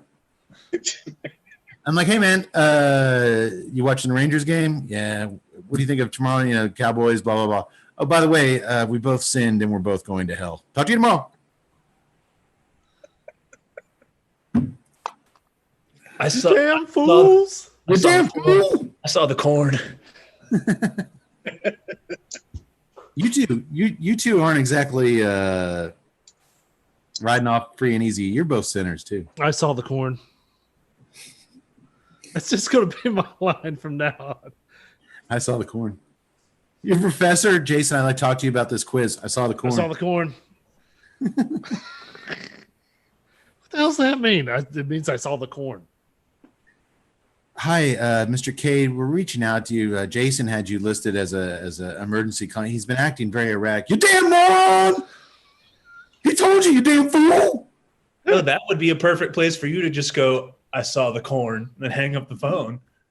Yeah, make him think everyone's going crazy. A lot of uses to I saw the corn. Well, next on his list of things to do other than hanging out with his emotionally fragile son, Garrett teams up with Dr. Frank Redbear to go for a trek through the woods. The wise doctor takes him to a giant boulder that his people regarded as very special. You mean weird, Garrett says, because he's stupid. I swear this guy.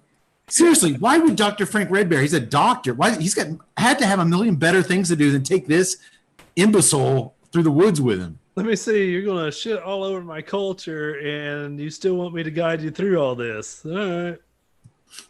Well, he's clearly a doctor at some podunk university. I mean, it's somewhere near Hemingford. It was Hemingford JC. Yeah, so I don't know. He probably just doesn't have much to do. He's humoring the dumb bastard. Well, he's a There's better nothing wrong with a community college, boys. No, there's not. Frank Redbear is a much better man than me, as he does continue to help Garrett with his story. He tells him that this rock holds special powers, and he tells Garrett a tale through the visual aid of the rock drawings in which Indian farmers grew lazy and abused their land, and the children rebelled and killed them all. And that black line, you see this black line on the rock? That symbolizes a power within the corn that hasn't been realized yet. Again, Garrett takes no notes, isn't recording this. He's telling him exactly what the hell's going on here. Nope. How cool would that have been for the story? I mean, the picture of that alone would have been pretty damn cool. Yeah, no, he's got his camera on his neck, but he takes no pictures. Come on, you don't really believe all this bullshit, do you? The low forehead asked the university professor. Sometimes what you learn conflicts with what you know, Dr. Redbear says. And as they're chatting, they're being observed by a growling he who walks behind the rows with his predator vision from like the other side of the rock. He's just kind of hanging out there watching them. Are there rows where they're at? No, see, now he's he who walks along the stream. I mean, it just doesn't make sense anymore. He who hangs out in the trees. I mean, what? I was kind of like, when they started doing it this way, I'm like, wait a second. When did he who walks behind the rows turn into the predator? Like he who babbles with the brook. Look, dudes, that's a name that those fucked up kids gave me. I prefer he who just kind of goes where he wants to go. But Isaac didn't think that was scary sounding enough. If the professor all of a sudden started rubbing a little pouch underneath his shirt, looking off into the distance, it would have been nice. There's something out there. I just see the corn. I just see the corn. Turns out he's Billy's uncle. It all ties in. Oh, man, how cool would that be? Later that night, Dr. Appleby is attacked in his office by the psycho children led by Mordecai. Mordecai tells him that the earth shall be cleansed of those who poison the earth and its youth, as he beats him over the back with a baseball bat. Then all the little kiddos start jamming syringes into Doc Appleby before Mordecai finally finishes him off with a big knife in his back. Doctor, do you think Dr. Appleby, he's an older fella, can he bounce back from this? He's got like 50 syringes in his body, and he got hit with a baseball bat about 20 times, and now he has a giant knife buried in his spine. Yeah, the knife is the key. The knife is the key. We don't know what was in those syringes. It could have been something poisonous. It could have just been like a little sting, like when you get a shot of something. But yeah, once the blade goes hilt deep into the spinal column, yeah, he's in medical vernacular, he's tits up at that point. Yeah. Any idea, doctor, as a fellow physician, sort of, why did Dr. Appleby have that baseball bat in his office? Doctor's a fan of baseball. I mean, if you don't know, I'm not going to tell you. I thought there might be a medical reason, like maybe to knock somebody's shoulder back in place. Medical school immunity.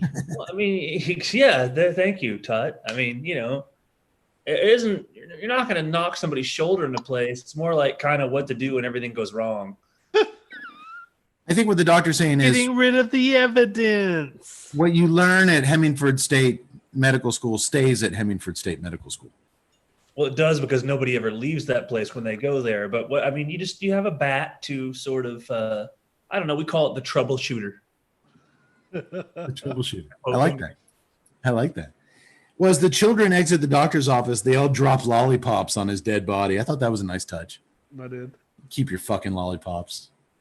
Then there's Jebediah, stupid lollipops. And maybe a little bit funnier if they'd been thrown it down sugar-free. Sugar-free asshole. They don't cuss, though. I don't think they're allowed to cuss. He who walks behind the rose doesn't like curse words. Yeah, that's true.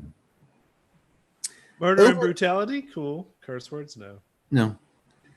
Isn't that like a lot of religions, though? Like pretty much, yeah. Hardcore Christian religions, they don't let you fornicate or cuss, but they're okay with some other weird, crazy stuff.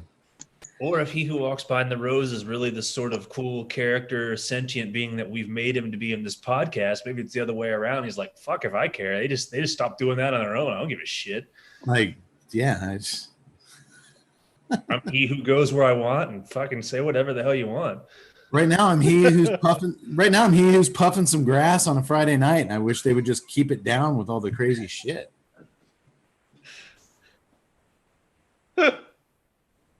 I'm getting onto this team. I'm getting onto this team. Yeah. All these country girls kill themselves before they turn 18. How's he who walks behind the rose going to get any pussy?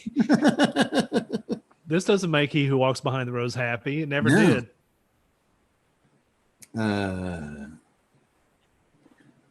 Yeah, I guess MILF porn wouldn't really be favored by these in these parts of the country, huh? Anything over 19 is bad news. Well, certainly MILF porn is to the children of the corn. Well, I'm talking about like the teenage boys. They're not watching MILF porn. Well, it was the 80s. They didn't have MILF porn. No. They barely had porn. You stole some bent-eared copy of Penthouse from Hemingford Bookstore. Probably didn't have it there. It was all up in Mrs. What's-Her-Name's house with her sicko husband before he walked off in the corn. He probably had I found your dirty books, you son of a bitch. You evil books. You know what? I'm just going to go take a walk in the corn. See you never.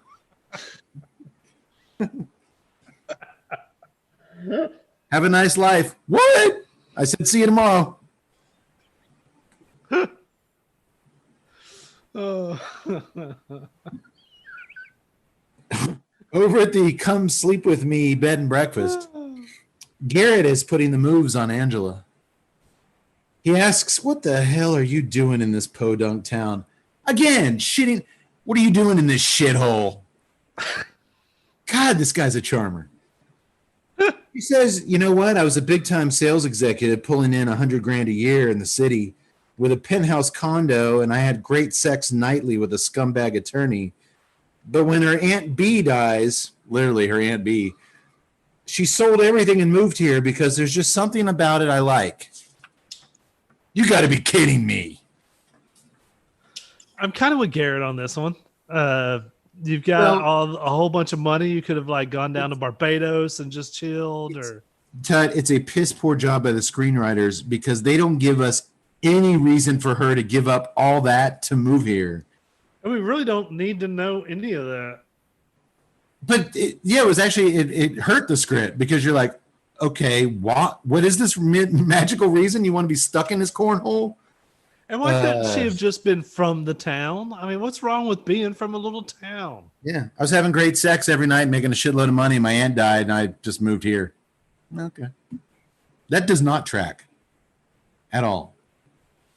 Garrett says So I really needed to stop snorting all of that cocaine, so I came out here.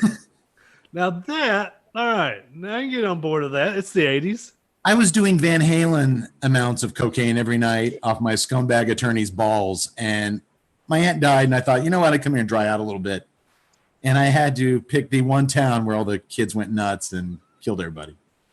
Man, there's a bunch of delicious corn around here. But to be fair, I picked this town on the last night of my bender, and, you know.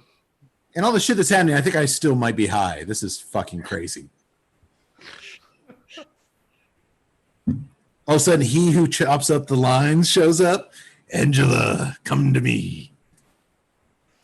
So the fact that I'm actually thinking of going to bed with you, Mr. Garrett, really is even another nail in that coffin. Her mom calls her to check on how are things in Hemingford. Hey, you know those shitty tabloids you get in the grocery store? I slept with the guy who writes that shit last night. But we're not there quite yet. Garrett says to her, yeah, there's something about this place that I like too. That's Danny's line he used on Lacey, and we cut to their sweat-soaked bodies as they screw to the same romantic music that plays whenever Danny and Lacey are together. Was I the only one who found that disturbing? Nah. Yeah. I didn't notice it. Yeah, I really didn't either until you pointed it. I was like, that's the Danny and Lacey music, and there's, my God, they were sweaty. Yeah, it looked like someone had dumped a giant bucket of water on him. I guess there's no central air in Nebraska, huh, Yaks? Probably not. Yeah. Well, speaking of Danny, he's listening to his stupid-ass father screwing from outside the bedroom door. Dad, sinning most vigorously, he says. That was kind of creepy. Thankfully, before we can see him masturbate to the sounds of lovemaking coming from the other side of the bedroom door, Danny hears voices outside. And when he sees flashlights in the cornfield, he decides he's not going to do that with his dad. Well, if he who wants to see weird shit orders him to, he would have. No, man, that's what drove him to He Who Walks Behind the Rose. He's like, I got to get out of here. I don't know. I just thought he lingered at that door a little long. Dad, sitting most vigorously. And he's like, I'm just going to chill out here for a minute. I know. The normal reaction would be like, oh. Yeah, I would think your first instinct at that point would be like, oh, Jesus. Put 2 corn cobs in your ears and go to bed. Well, that was a close one. He gets out of there to see what's going on out in the corn.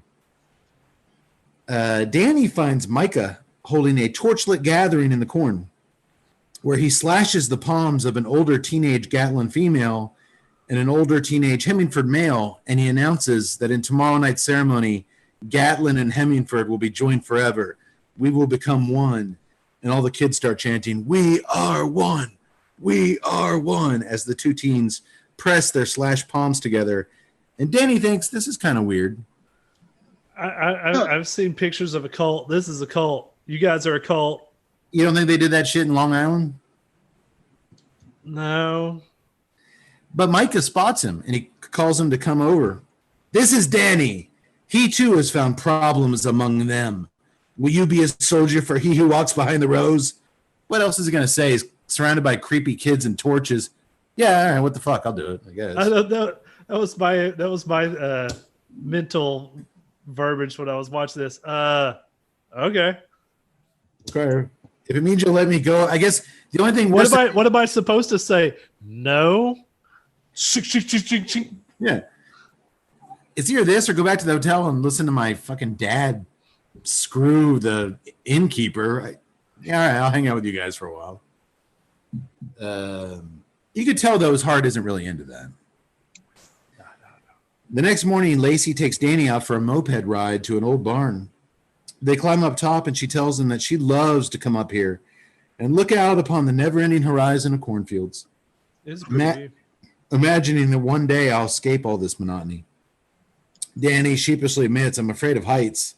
It's kind of queasy up here in the barn. It's like the second story of a barn. Well, in fact, he once barfed on the Statue of Liberty's dress. That's how scared of heights he is. So she helps him climb back down. Once they're back on terra firma, Lacey tells him that if he can catch her, he can have her, and she runs off into the cornfield. Hey, all right. Oh, great. He's going to knock her up at 17, just like his dad did. This is history repeating itself, boys. If you don't break the vicious cycle will break you.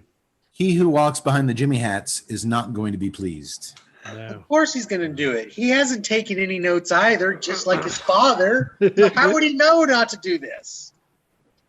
Look, son, you're an idiot just like me, and that's something you got to wrap your head around. Fine, Dad, I'm an idiot. Yeah, you are. Okay, I am. You know what? I think they both are. I think You should be writing this down. You should be writing it down. give me your tape recorder. I'm an idiot. Now play it back. I'm an idiot. He's talking about you. No, that was you talking about you.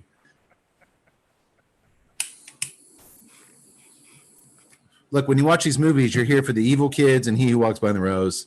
Everything else is just ancillary. So he's off. He's chasing her. He's horny. He's 17. Fuck that shit. Cue the lighthearted romantic music and the chase is on. He finally wrestles her to the ground in a clearing. And right as he opens up her blouse, hands up in the air, boys. Tug your way ahead. Doctor. Son of a. She discovers, she's like, there's something under my... Ooh, yes, there is. That's my thumb. Am I the only one really disturbed by what Tut's doing over there? He reaches under her to pull it, whatever's bothering her out, and it's a severed hand under her body. Ah! Oops. And when they look around, they find all sorts of severed body parts. She reasons this must be all the undiscovered Gatlin victims, and they get the hell out of there. Rightfully so. You might want to go tell somebody about it. It'd be weird if Danny was like, well, we're here. You want to do some freaky shit with these body parts? I mean, can we just go 15 feet in that direction and finish this? Listen, he who doesn't get offended by much of anything, even he steps in like, Danny, Come on. not in my cornfield, pal. On a nearby farm, Garrett and Dr. Red Bear have discovered that last year's corn, here's where I'm going to need one of you smarty pants to explain this to me. Last year's corn is still being kept in the barns, and it's covered with that green shit, aflatoxin and ergot mold. Tut, you're practically a scientist now. What is aflatoxin? Or if you don't know that, you should at least know what an ergot mold is.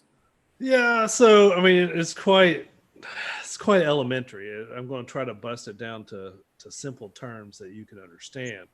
So basically, you take long chains of aflatoxin polysaccharides, and then you inject water in between the monosaccharides to break these chains apart.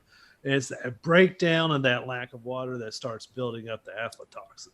Isn't that exactly how you explain the process when he got sucked into hell, Micah, and the black things were? Didn't you use monosaccharides in that thing too? Yes, I mean that's why you know that the writers here are on top of their science game. Kate, it's all they tied all that in. Anything?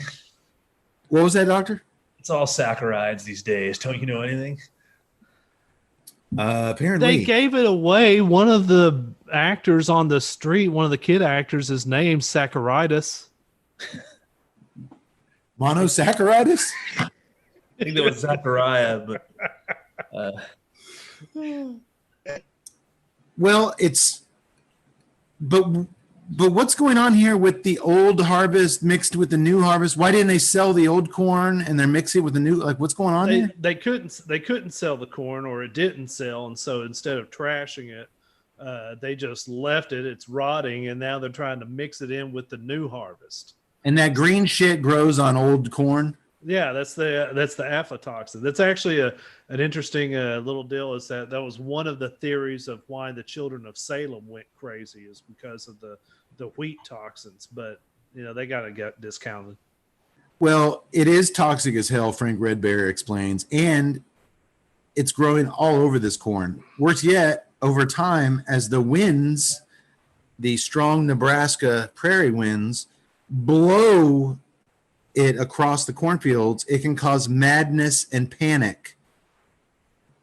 Garrett, in a rare moment of clarity, his only one in the whole film, deducts that Doc Appleby, he knew this shit was going on. They're trying to blend in last year's harvest with this year's to sell it, and the results could be terrifying. Dr. Red Bear also says that this green shit can cause hallucinations, especially in children. Again, Wait, Scott Red Bear, 1 second, please. Doctor, toxic corn. Okay. green shit, bad. Oh, wait. Entry number 7. I need to buy a new pair of Dockers. Start clipping JCPenney coupons when I get back home. Again, I like that the screenwriters are trying to come up with some kind of purpose to the mayhem where there was none before, but I also kind of like the original where it's just, like the doctor said, it's just evil for evil's sake. And it's not that they got this weird shit, you know, just up their nose and made them go crazy. I like the supernatural element to it because ultimately there is a supernatural. We see he who walks behind the rose under the ground and doing weird shit. So it's, these kids aren't hallucinating and tripping and making all this shit up. Yeah. So it kind of conflicts with what's actually going on here. You're adding explanation where you really don't have to. I think it's more, and if this was intended this way, then they deserve props for it. But yeah, I don't care for it at all. But I think it was more to show that many of the adults of the town of Hemingford were not sympathetic characters and therefore deserve what they get. If that was intended, then it's worthwhile. Otherwise, it was unnecessary. I think that might be the only good way to look at it. They're just maybe the adults are assholes. Yeah. I don't know if trying to sell old corn deserves you to, you know, get your fucking eyes gouged out and your balls chopped off, but it is jacked bad. Upon you. It is bad. You know. Well, before the two crime fighters can race off to the sheriff for help, the sheriff pulls up in his squad car. And oh, good. No, not good, Tud. He points his shotgun at them. This confirms it. Remember the Doc Appleby called him? He's in on this shit. He's up to his knees in this green aflatoxin, if you will. Cut to downtown Hemingford, where Mrs. Burke's twin sister is being harassed by Micah and her crew. Micah has a toy car remote control, and he's using it to control her wheelchair. He leads her directly out into traffic. You little bastards! You bastards! Where a semi-truck plows into her, sending her and her wheelchair soaring through the window of a local bingo parlor. Probably one of my favorite scenes. It's one of my favorite scenes in any movie. Doctor and I have made fun of this scene since we saw it in the theater, mainly because she goes through the window and this old dude covered in glass from the shattered window stands up because right before she crashed, that dude said his winning number. Bingo, bingo. Right before she comes flying through, first he stands up and he goes, yeah. And then she comes crashing through on him and he... Bingo? But don't you think everyone in that bingo parlor, once the glass settled and everything, they like saw who it was that smashed the window? They think it was like a collective sigh of relief, like, oh, thank God. They're both sisters are dead now. We don't have to ever hear that fucking voice again. But even then, after that, here she is, just glass, still the dust hasn't settled, and he's like, oh, bingo. Like, yeah, I'm telling you. Hey, we better get with this. Let me give him a prize. The kids did this town a favor when it comes to the Burke sisters. I'm just saying, small town old folk take their bingo seriously, man. Apparently. Have you guys ever played bingo as an adult? Not as an adult. No. 4 for 4. Good answers. Good answers. Back at the bed and breakfast, Danny is talking to Lacey on the phone. She says something about all the adults being called to a town meeting before the phone line is cut, and Micah appears behind him. It's time, Danny. The soldiers of the Lord are ready to march. That doesn't sound good. Is it just me, or is every time Micah opens his mouth at this point, he just sounds like he's reciting really bad Striper lyrics? The soldiers of the Lord are ready to march. March. Maybe got some of those little striper gloves with a little fringe on them. I was about to say the forearm, the yellow and black. There you go. Little bumblebee Oh, head. the hand of he who walks behind the rose. Maybe the Tuesday Night Let's Cigar commune Club. with the Lord. Which Lord are we talking about here? I gotta go. I think once this whole coronavirus thing is gone, the first thing as a group the TNCC should do, we should go to a Striper concert and get some religion in us. I think they're all dead at this point. Oh. Are they? No, they're still around. Oh, okay. I was hoping to do anything to avoid going to a Striper concert. But hey, I did what I could. Back out in the cornfield, Sheriff Blaine is tying up Red Bear and Garrett with some rope. It's a good bad guy. You don't just kill him. You got to do a cinematic death scene.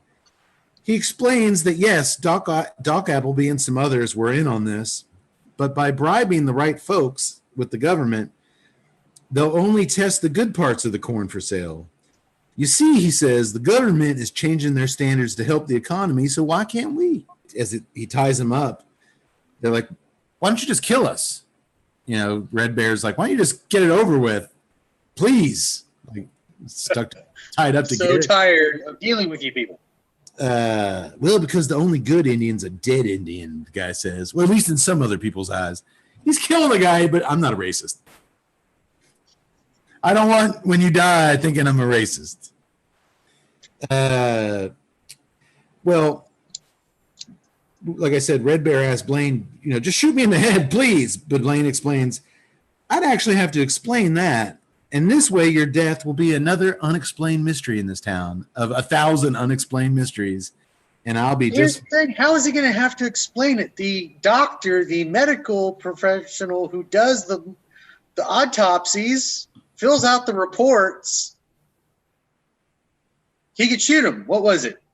Tractor accident. Done. Yeah, but he's dead. Doc Appleby is dead. I know, but he already knew that.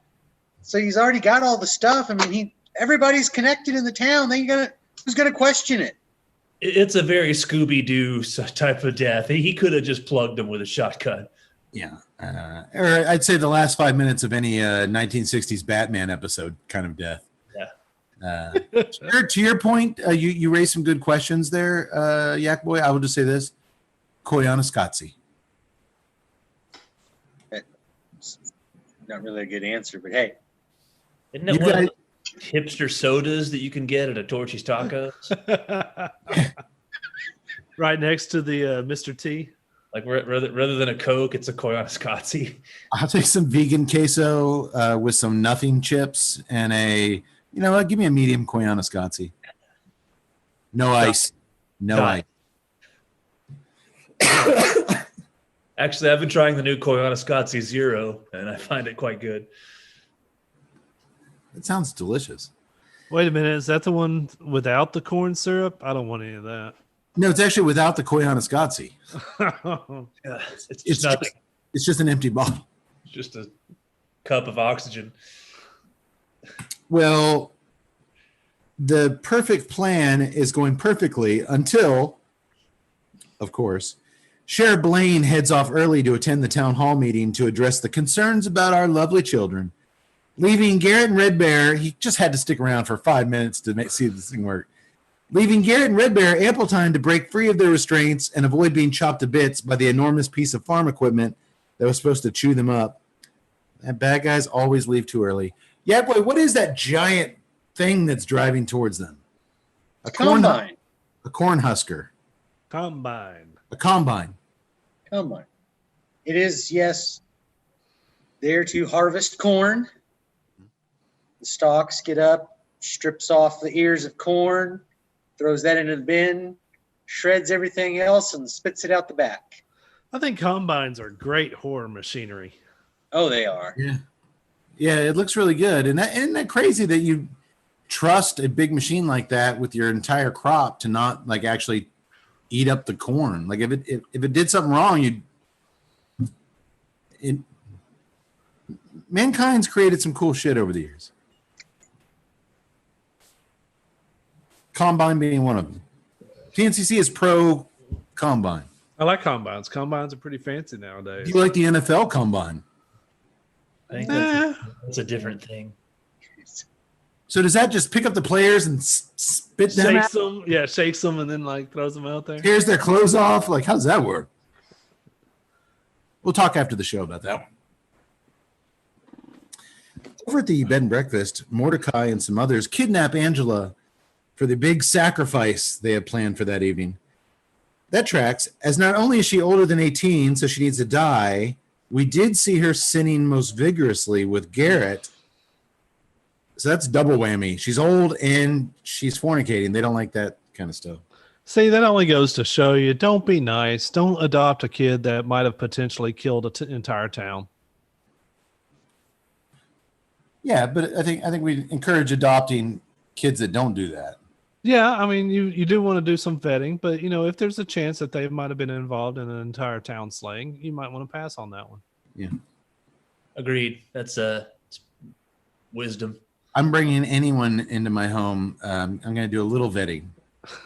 Well, I'm glad you asked. Turns out, Jebediah poisoned his parents' coffee and then, chopped off his dad's penis and shoved it in his dad's mouth. Okay, you know what? Jebediah can go somewhere else. Now, every kid needs a home. Every kid needs a chance, second chance. That's true. But Jebediah and Mordecai both look like they were easily, they're about ready to graduate. I think they'll be all right. Cut to Garrett and Red Bear as they come across the Channel 12 news team. Remember those guys? They come across their dead and rotting bodies in the cornfield. All right. Now you level with me and you tell me what the fuck is going on here, Garrett demands. He's been doing that the entire show. Told you everything at every turn. So he gives him some more wisdom.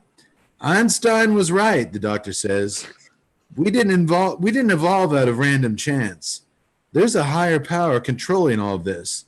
My ancestors believed in a spirit of the earth, a god who seeks revenge for the wrongs done to the earth.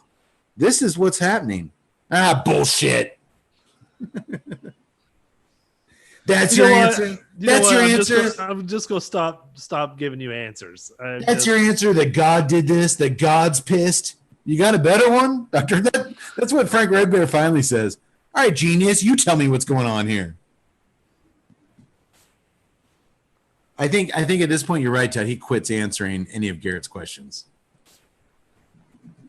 Ain't no God out there. Just 4 or 5 kids. What's the Iroquois term for total douchebag?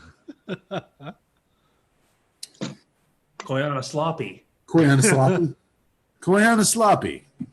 What's that mean, asshole? You. Well, the townsfolk have gathered at the church to discuss the children. And just as the reverend and the sheriff have reassured them that there's nothing wrong with the children, those children show up outside the church and douse it with gasoline and set it on fire. Remember Reverend Hollings, who just moments ago was encouraging everyone to adopt the kids and accept them in their homes with their full hearts? Well, once those kids light that fucker up with their sparklers, he changes his tune. Those little bastards! Those little shits! He goes crazy. Oh, man. So the children of the corn wipe out the entire town of Hemingford in one clean swoop. They are efficient. And it's not only do they get the reverend, they get the sheriff, but they get the guy that won at bingo.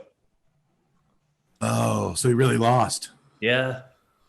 He tries to break one of the windows and the fire comes up. He's Oh, that's cool. I didn't notice that. They actually brought that actor into the scene. That guy that won bingo is in the town meeting. Oh, how cool is that? All right. So all the adults are dead. Good riddance. Good riddance indeed. TNCC is anti-adult, correct? I try not to act like one. I hate them. And I do my best not to adult any more than I have to. Doctor did not read. He likes adults. Well, we are adults, so you're only as old as you feel.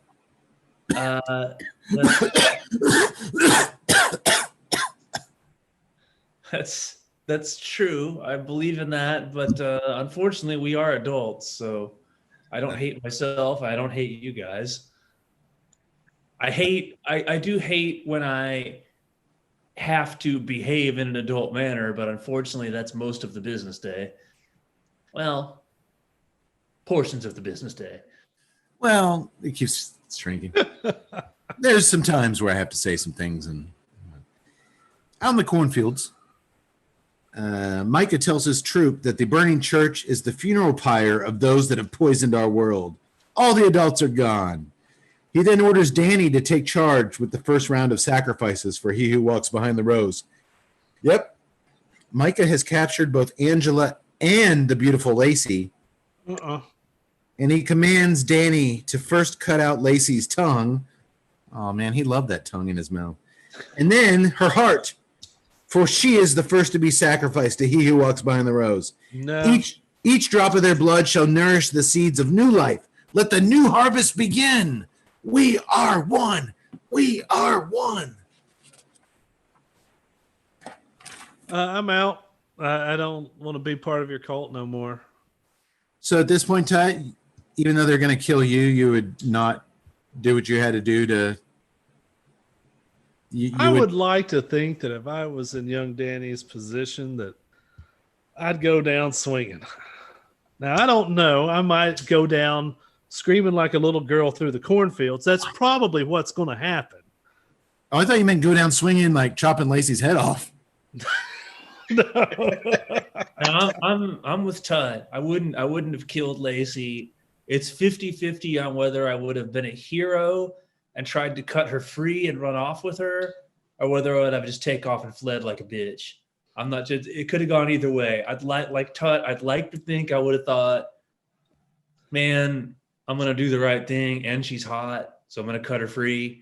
But there's also the possibility that 17-year-old Doc just says, fuck this, man. Deuces, I'm out. I got to get back to Long Island. Yeah. I'd be like, I need to drink some Long Islands. Taking the short route back to Long Island.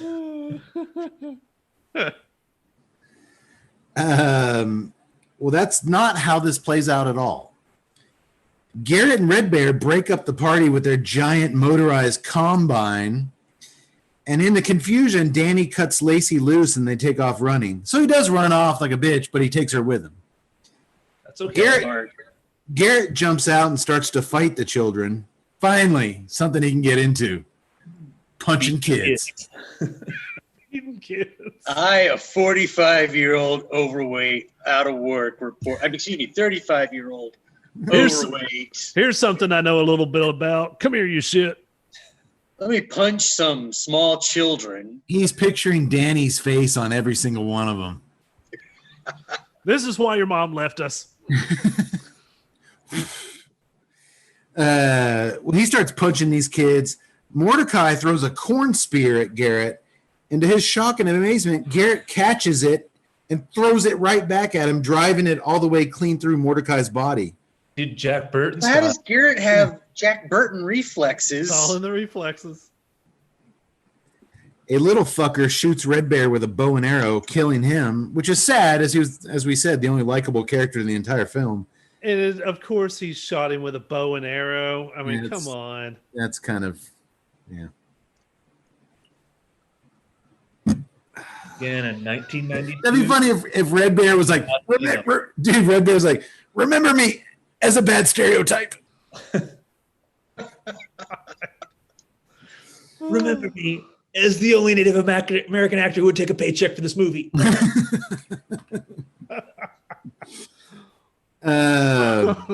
Garrett then runs off too. He's had enough. He's getting out of there. And Micah shouts at the children to kill them, or we all shall suffer the consequences of he who walks behind the rose. They chase Garrett, Angela, Danny, and Lacey through the corn. And they're also joined by he who walks behind the corn, or he who walks behind the rose. We see the dirt bubble rise as the demon under the ground starts chasing him. I really do like that effect. That scared the crap out of me in the first one. I wish they would have utilized it a bit more. Yeah, I like it too. It lets you know that it's, like I said, these kids aren't tripping. There's actually an entity involved in this whole thing. Yeah. eventually they all, because it's essentially a corn maze, because that's what He Who Walks Behind the Rose wants it to be. He controls the corn. He leads everyone back to that sacrificial clearing. You can't escape a good corn maze, boys. Yeah. We're in one now. Or as the Spanish old timers would call a corn maze, a maze.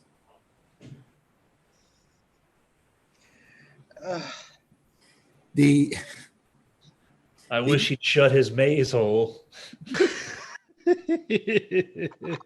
I'm amazing. These jokes are too mazy. The evil children surround our four heroes with spears and knives. It was foolish for them to think they could escape He Who Walks Behind the Rose. Again, Garrett, at one point, he actually grabs his camera so it doesn't fall off him, but he doesn't take any pictures of this. I'm surprised. How cool would that be on the cover of the tabloid? These kids with knives and spears? I'm surprised he didn't look over at Jedediah and go, "What's going on here?" You tell me right now what's happening here. We're going to kill you. Oh, that's bullshit. But I don't actually believe that, do My you? knife. But right before Micah can raise his machete and sacrifice them all to He Who Walks Behind the Rose, Dr. Frank fucking Red Bear comes to at the helm of the giant combine, shifts it to drive with his last breath. Okay, he slumps over. He's really dead this time. But the machine moves forward, chewing up Micah, but not before he's exposed in his demon form, and then he goes back to his innocent kid form. Like, he's not possessed anymore, and he's like, "Help me!" He's just a poor little kid that gets fucking shredded to pieces. Well, the only thing I can say with these scenes is literally like a combine can't sneak up on anybody. It is literally it didn't sneak up. They actually thought it was He Who Walks Behind the Rose when they saw the corn. Well, I know, but it's like the lights and the. It's incredibly noisy. It's like loud. it's coming like literally half a mile away. Question What me could not, it be? Kodakai. Maybe it's a combine. I mean, but they're not, like super fast moving. Like you're going to hear it. It's going to be like, what could it be? Oh, you're saying Micah could have easily just stepped to the side and it missed him.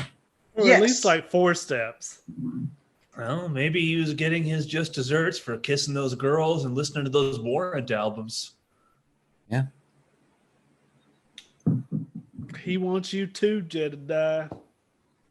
He wants you too, Jenny Lane. Cody, have you ever driven a combine? No, I have ridden in one. All right, then I'll accept your testimony as far as the. That's bullshit. You're going to turn into John Garrett? That's bullshit, Cody. Cody, what's going on here? I just told you. That's bullshit. Well, Kate, actually, there's something that's really special to my culture in the Czech community. Oh, you mean weird? No, I mean agrarian. It's not, if I don't understand something, it's stupid. Don't give me a bunch of shit, Tuttle. It's really baffling to me how it didn't work out for this guy at Newsweek Or anywhere. or anywhere in life. Anything in his life. I mean, I have communication problems. How is many going was- to any Oh, interview. shit. How about just be honest with Danny? Look, kid, turns out your mom thought I was a dumbass. I wanted to stay with her. I couldn't put 2 sentences together. She thought I might have had some special needs issues. I'm just a big idiot, okay? I couldn't take care of you by law because I can't take care of myself. I have handlers that come by my apartment 3 times a week to make sure I have groceries and pay my bills. I'm an idiot, son. Now you wrap your head around that.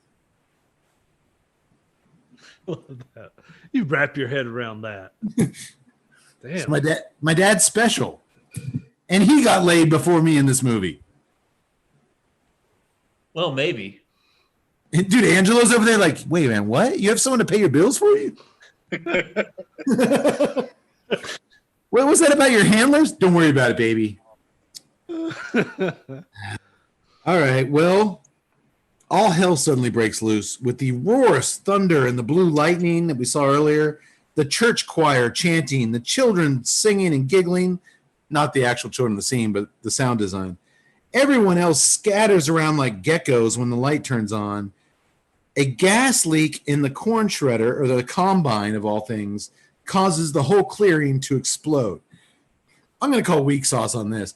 In the original film, Peter Horton, Bert and Vicky, they found a Bible passage that the sheriff had left behind where he was planning to hook up gasoline or gasohol to the irrigation system and they show the irrigation soaking the fields in gasoline to create this giant fire. Here, it's just a gas leak in the stupid corn shredder, and it blows up. Come on. Well, Yeah, also, it is a cornfield. It is a dry cornfield ready for harvest. You don't even really need gasoline. You just need a match. Anything a spark would do it. And the entire field in every direction would just go up and burn. Not fast enough. I want a big mushroom cloud. I demand a mushroom cloud. You got your mushroom cloud. I believe you did get a mushroom cloud. The next morning would be like, we need some sort of explosive. Well, you could just use this match. Bullshit. Here's exactly how to end this movie. Oh, bullshit. The next morning at daybreak, we see Garrett and his son Danny putting Dr. Frank Redbear in a funeral pyre of corn husks and setting his body ceremoniously on fire. I hope Dr. Frank Redbear didn't have a wife and kids that might have wanted to have a part in this. How about you take him to the university and drop him, like push him out of the truck onto the sidewalk at least? This is his wishes. This is what he wanted. I knew Frank. This is what he would want. You know, he was always talking about this weird ceremony. We spend a lot of time together. Oh, maybe take him down to that rock that meant so much to him? Nah, we're here. Just set him on fire right here. Oh, and again, Mr. Pulitzer Prize takes no pictures of any of this. Excuse me, I'm looking for my husband, Dr. Redbear. Oh, Bullshit.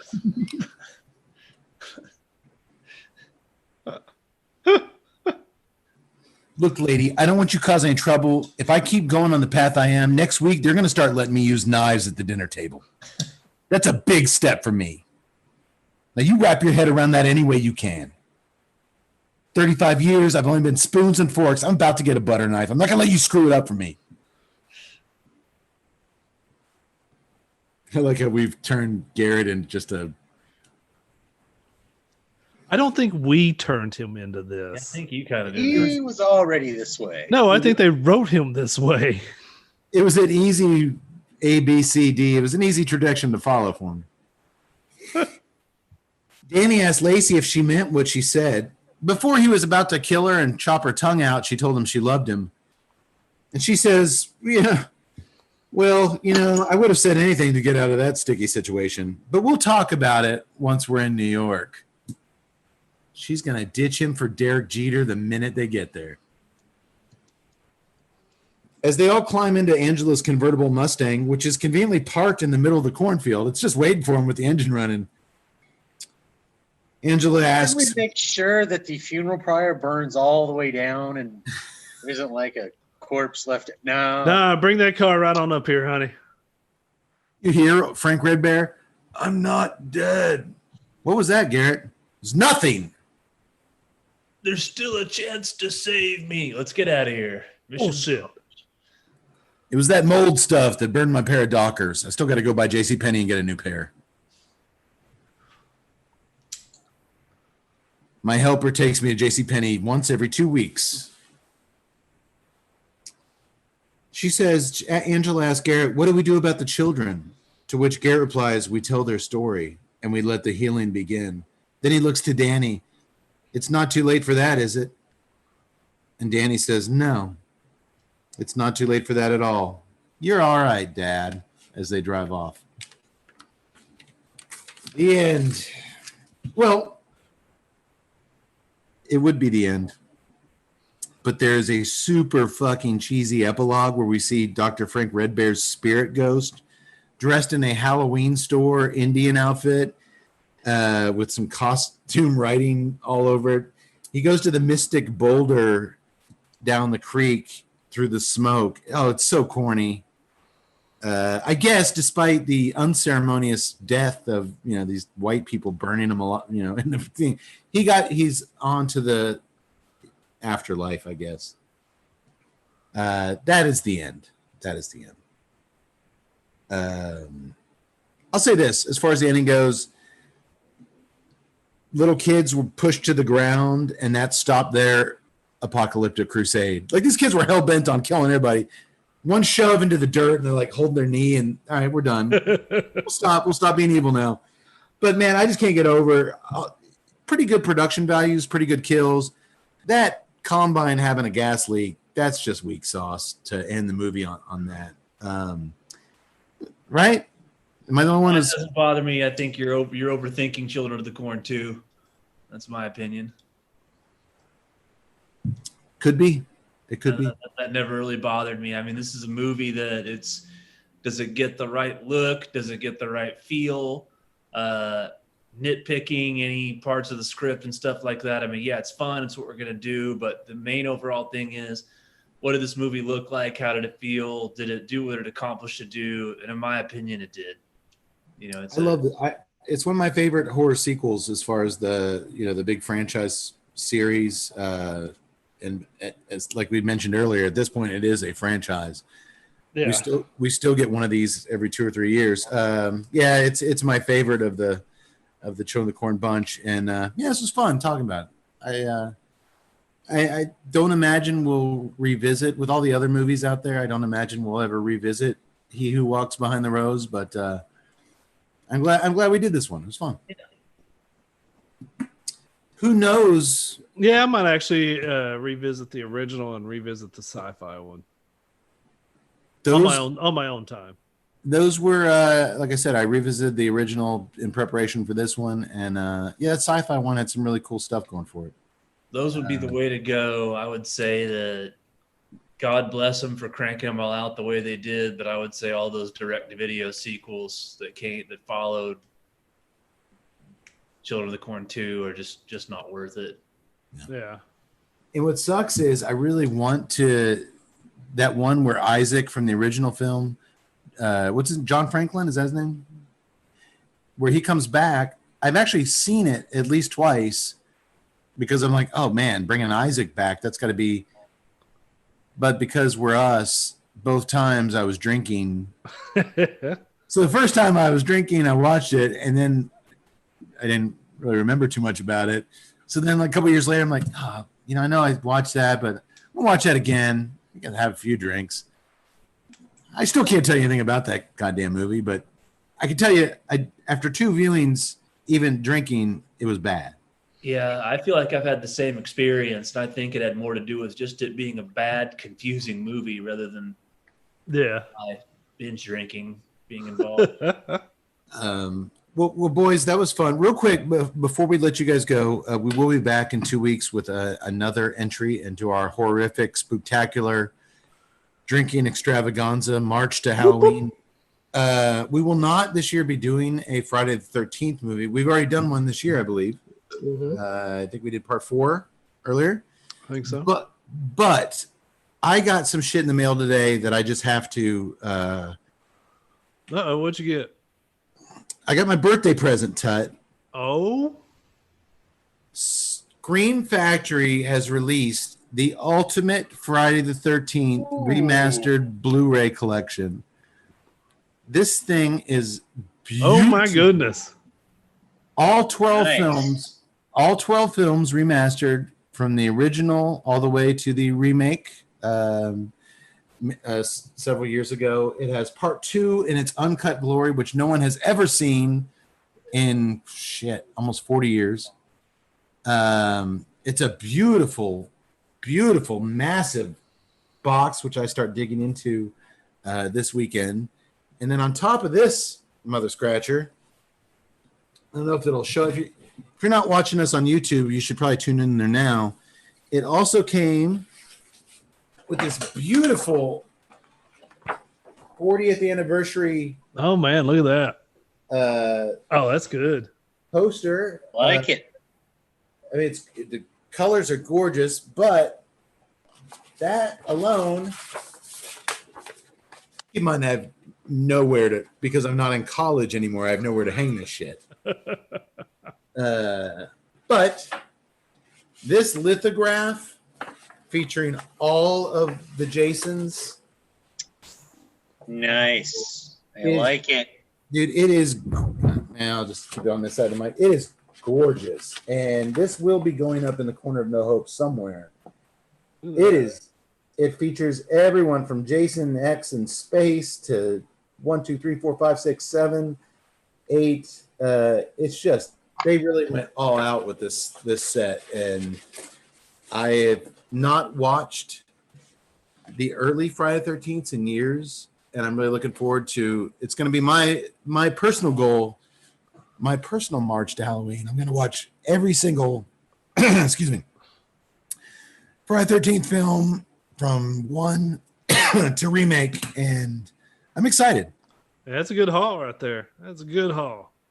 That was. I'm not going to the movies because they're actually playing at the movie theater, part 1, because it's the 40th anniversary. I can't remember, Doctor, the last time I actually watched part 1. Man, me either. But I'm really pumped. It was a beautiful presentation. The case it all came in, and man, I'm gonna dig in this weekend. I'm just gonna start tearing through these things. It's my second favorite franchise after my beloved Halloween franchise. I love me some Jason Voorhees, and to me, those are the two on the Mount Rushmore of horror icons. You got Michael, you got Jason. Everyone else is kind of a distant. I've never been a big Freddy guy. I like me some Leatherface, but my God, after the first one, those movies never really did anything. As far as just longevity and consistent results, Michael and Jason it's hard to put anyone else up there with them. So, yeah, Those are the best. Really pumped. And you should go back, and if you missed it, you should go back and watch our Friday 13th part 4, or We did 5, didn't we? I'm sorry, our part 5. And then in the past, I think we've also done part 8. I think those are the only 2 we've done. Yeah. Jason Takes Manhattan. So go back and check those out. We'll be back in 2 weeks with another horror film for you. Tut, why don't you give us some spooktacular links?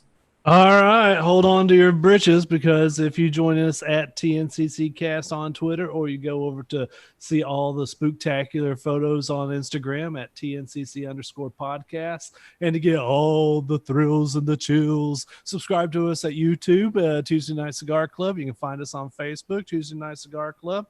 If you want to buy some Halloween candy, go to the website, TuesdayNightCigarClub.com, click on the banner, do your shopping, the Amazon.com banner there, and do your shop from there. It doesn't cost you anything, and it helps keep the lights on around here.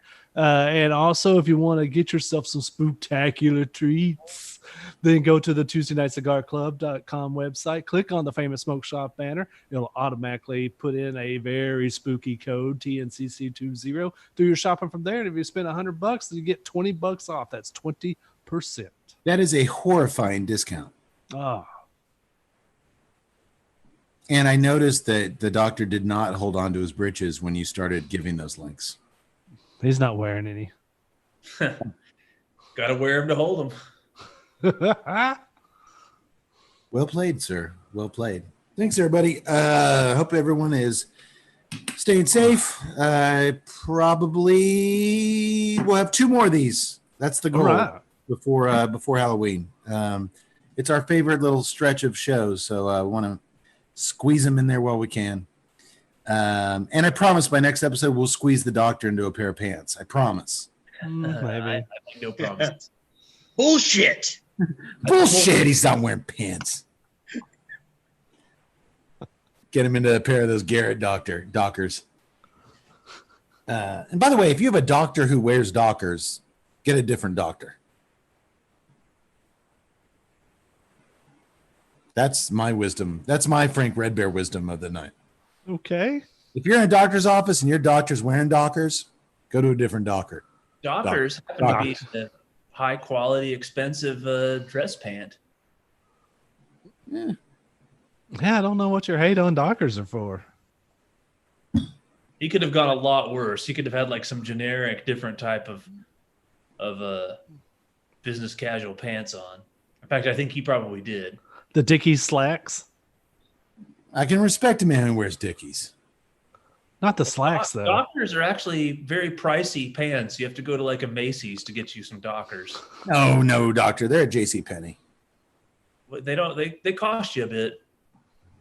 We'll continue this discussion. If you're thinking Dockers are like $19.99 for a pair of slacks, then you're thinking wrong. Well, doctor, we're going to continue this discussion off the air. I don't want any trouble. You got it, pal. I just saw the corn. I just saw the corn. Hold on, let me get out my tape recorder. I saw the corn. Doctor wears Dockers. JCPenney. Tut sneezing. I have some Dockers. However, I purchased mine for about $40 to $50 a pair at a Macy's store. Maybe I got robbed, but they were considered a high quality business casual pair of pants. They could be. I could be out of touch here. I could be out of touch. That's actually very possible. You sure threw that dick on the table. Oh, they sold at pennies. You were ready to go to war on your Dockers.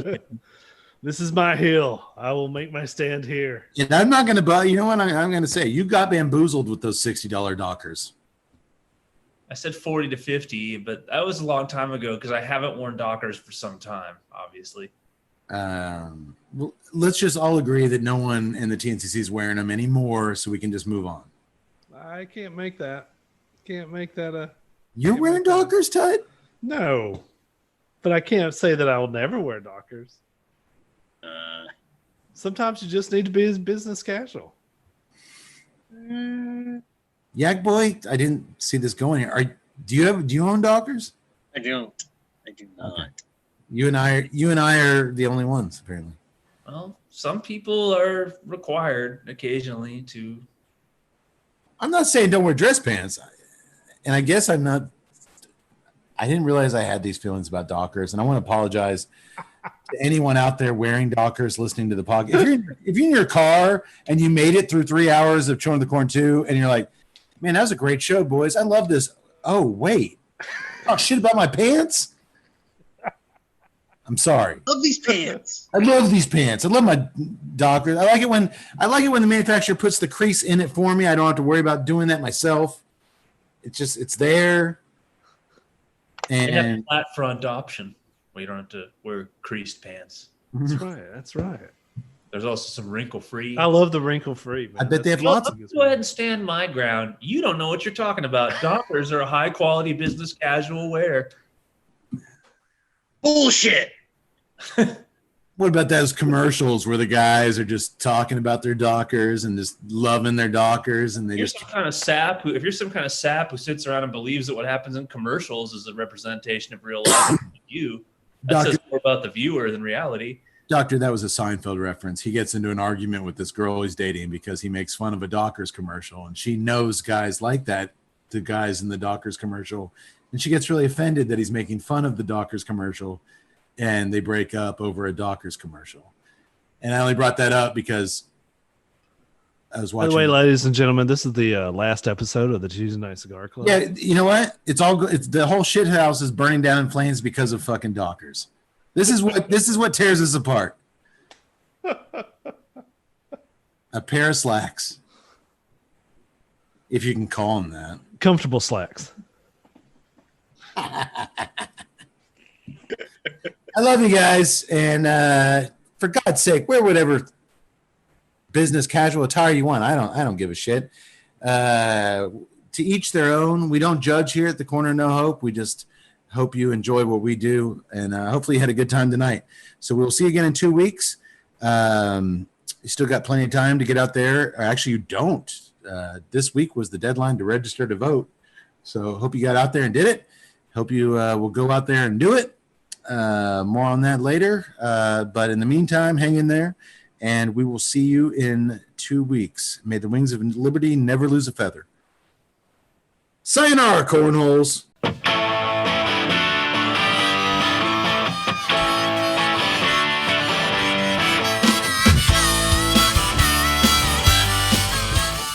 We are one. We are one. To learn more about the time back in my early college days at Hemingford Technical Institute, when he who walks behind the rose slipped yours truly some really funky corn whiskey at a frat party, and in a transparent attempt to get a glimpse of he who lives in my underpants. But thankfully, that jerk was thwarted by she who knew exactly what was in my underpants. And just like that, she swept me up in her arms and carried me away to safety. Thanks, Tammy. I owe you one, big mama. Anywho, to learn more about the cigars enjoyed on tonight's episode, you can visit www.arturofuente.com. We are one. We are one. For more on O'Brien's Irish Pub, the live music leader in Central Texas, please visit o'brienstemple.com and download their free smartphone app, where you'll find full beer listings including over 40 on tap, menu information, and a calendar of upcoming live events. To listen and purchase music heard on tonight's program, check out www.fritzbeermusic.com. Thank you for listening to the Tuesday Night Cigar Club podcast. This is Keith A. Howell saying until next time, friends, unless we see you sooner at the pub. So keep it smoky, and for God's sake, keep it ballsy as well. Get up, go to work, get drunk, go to sleep.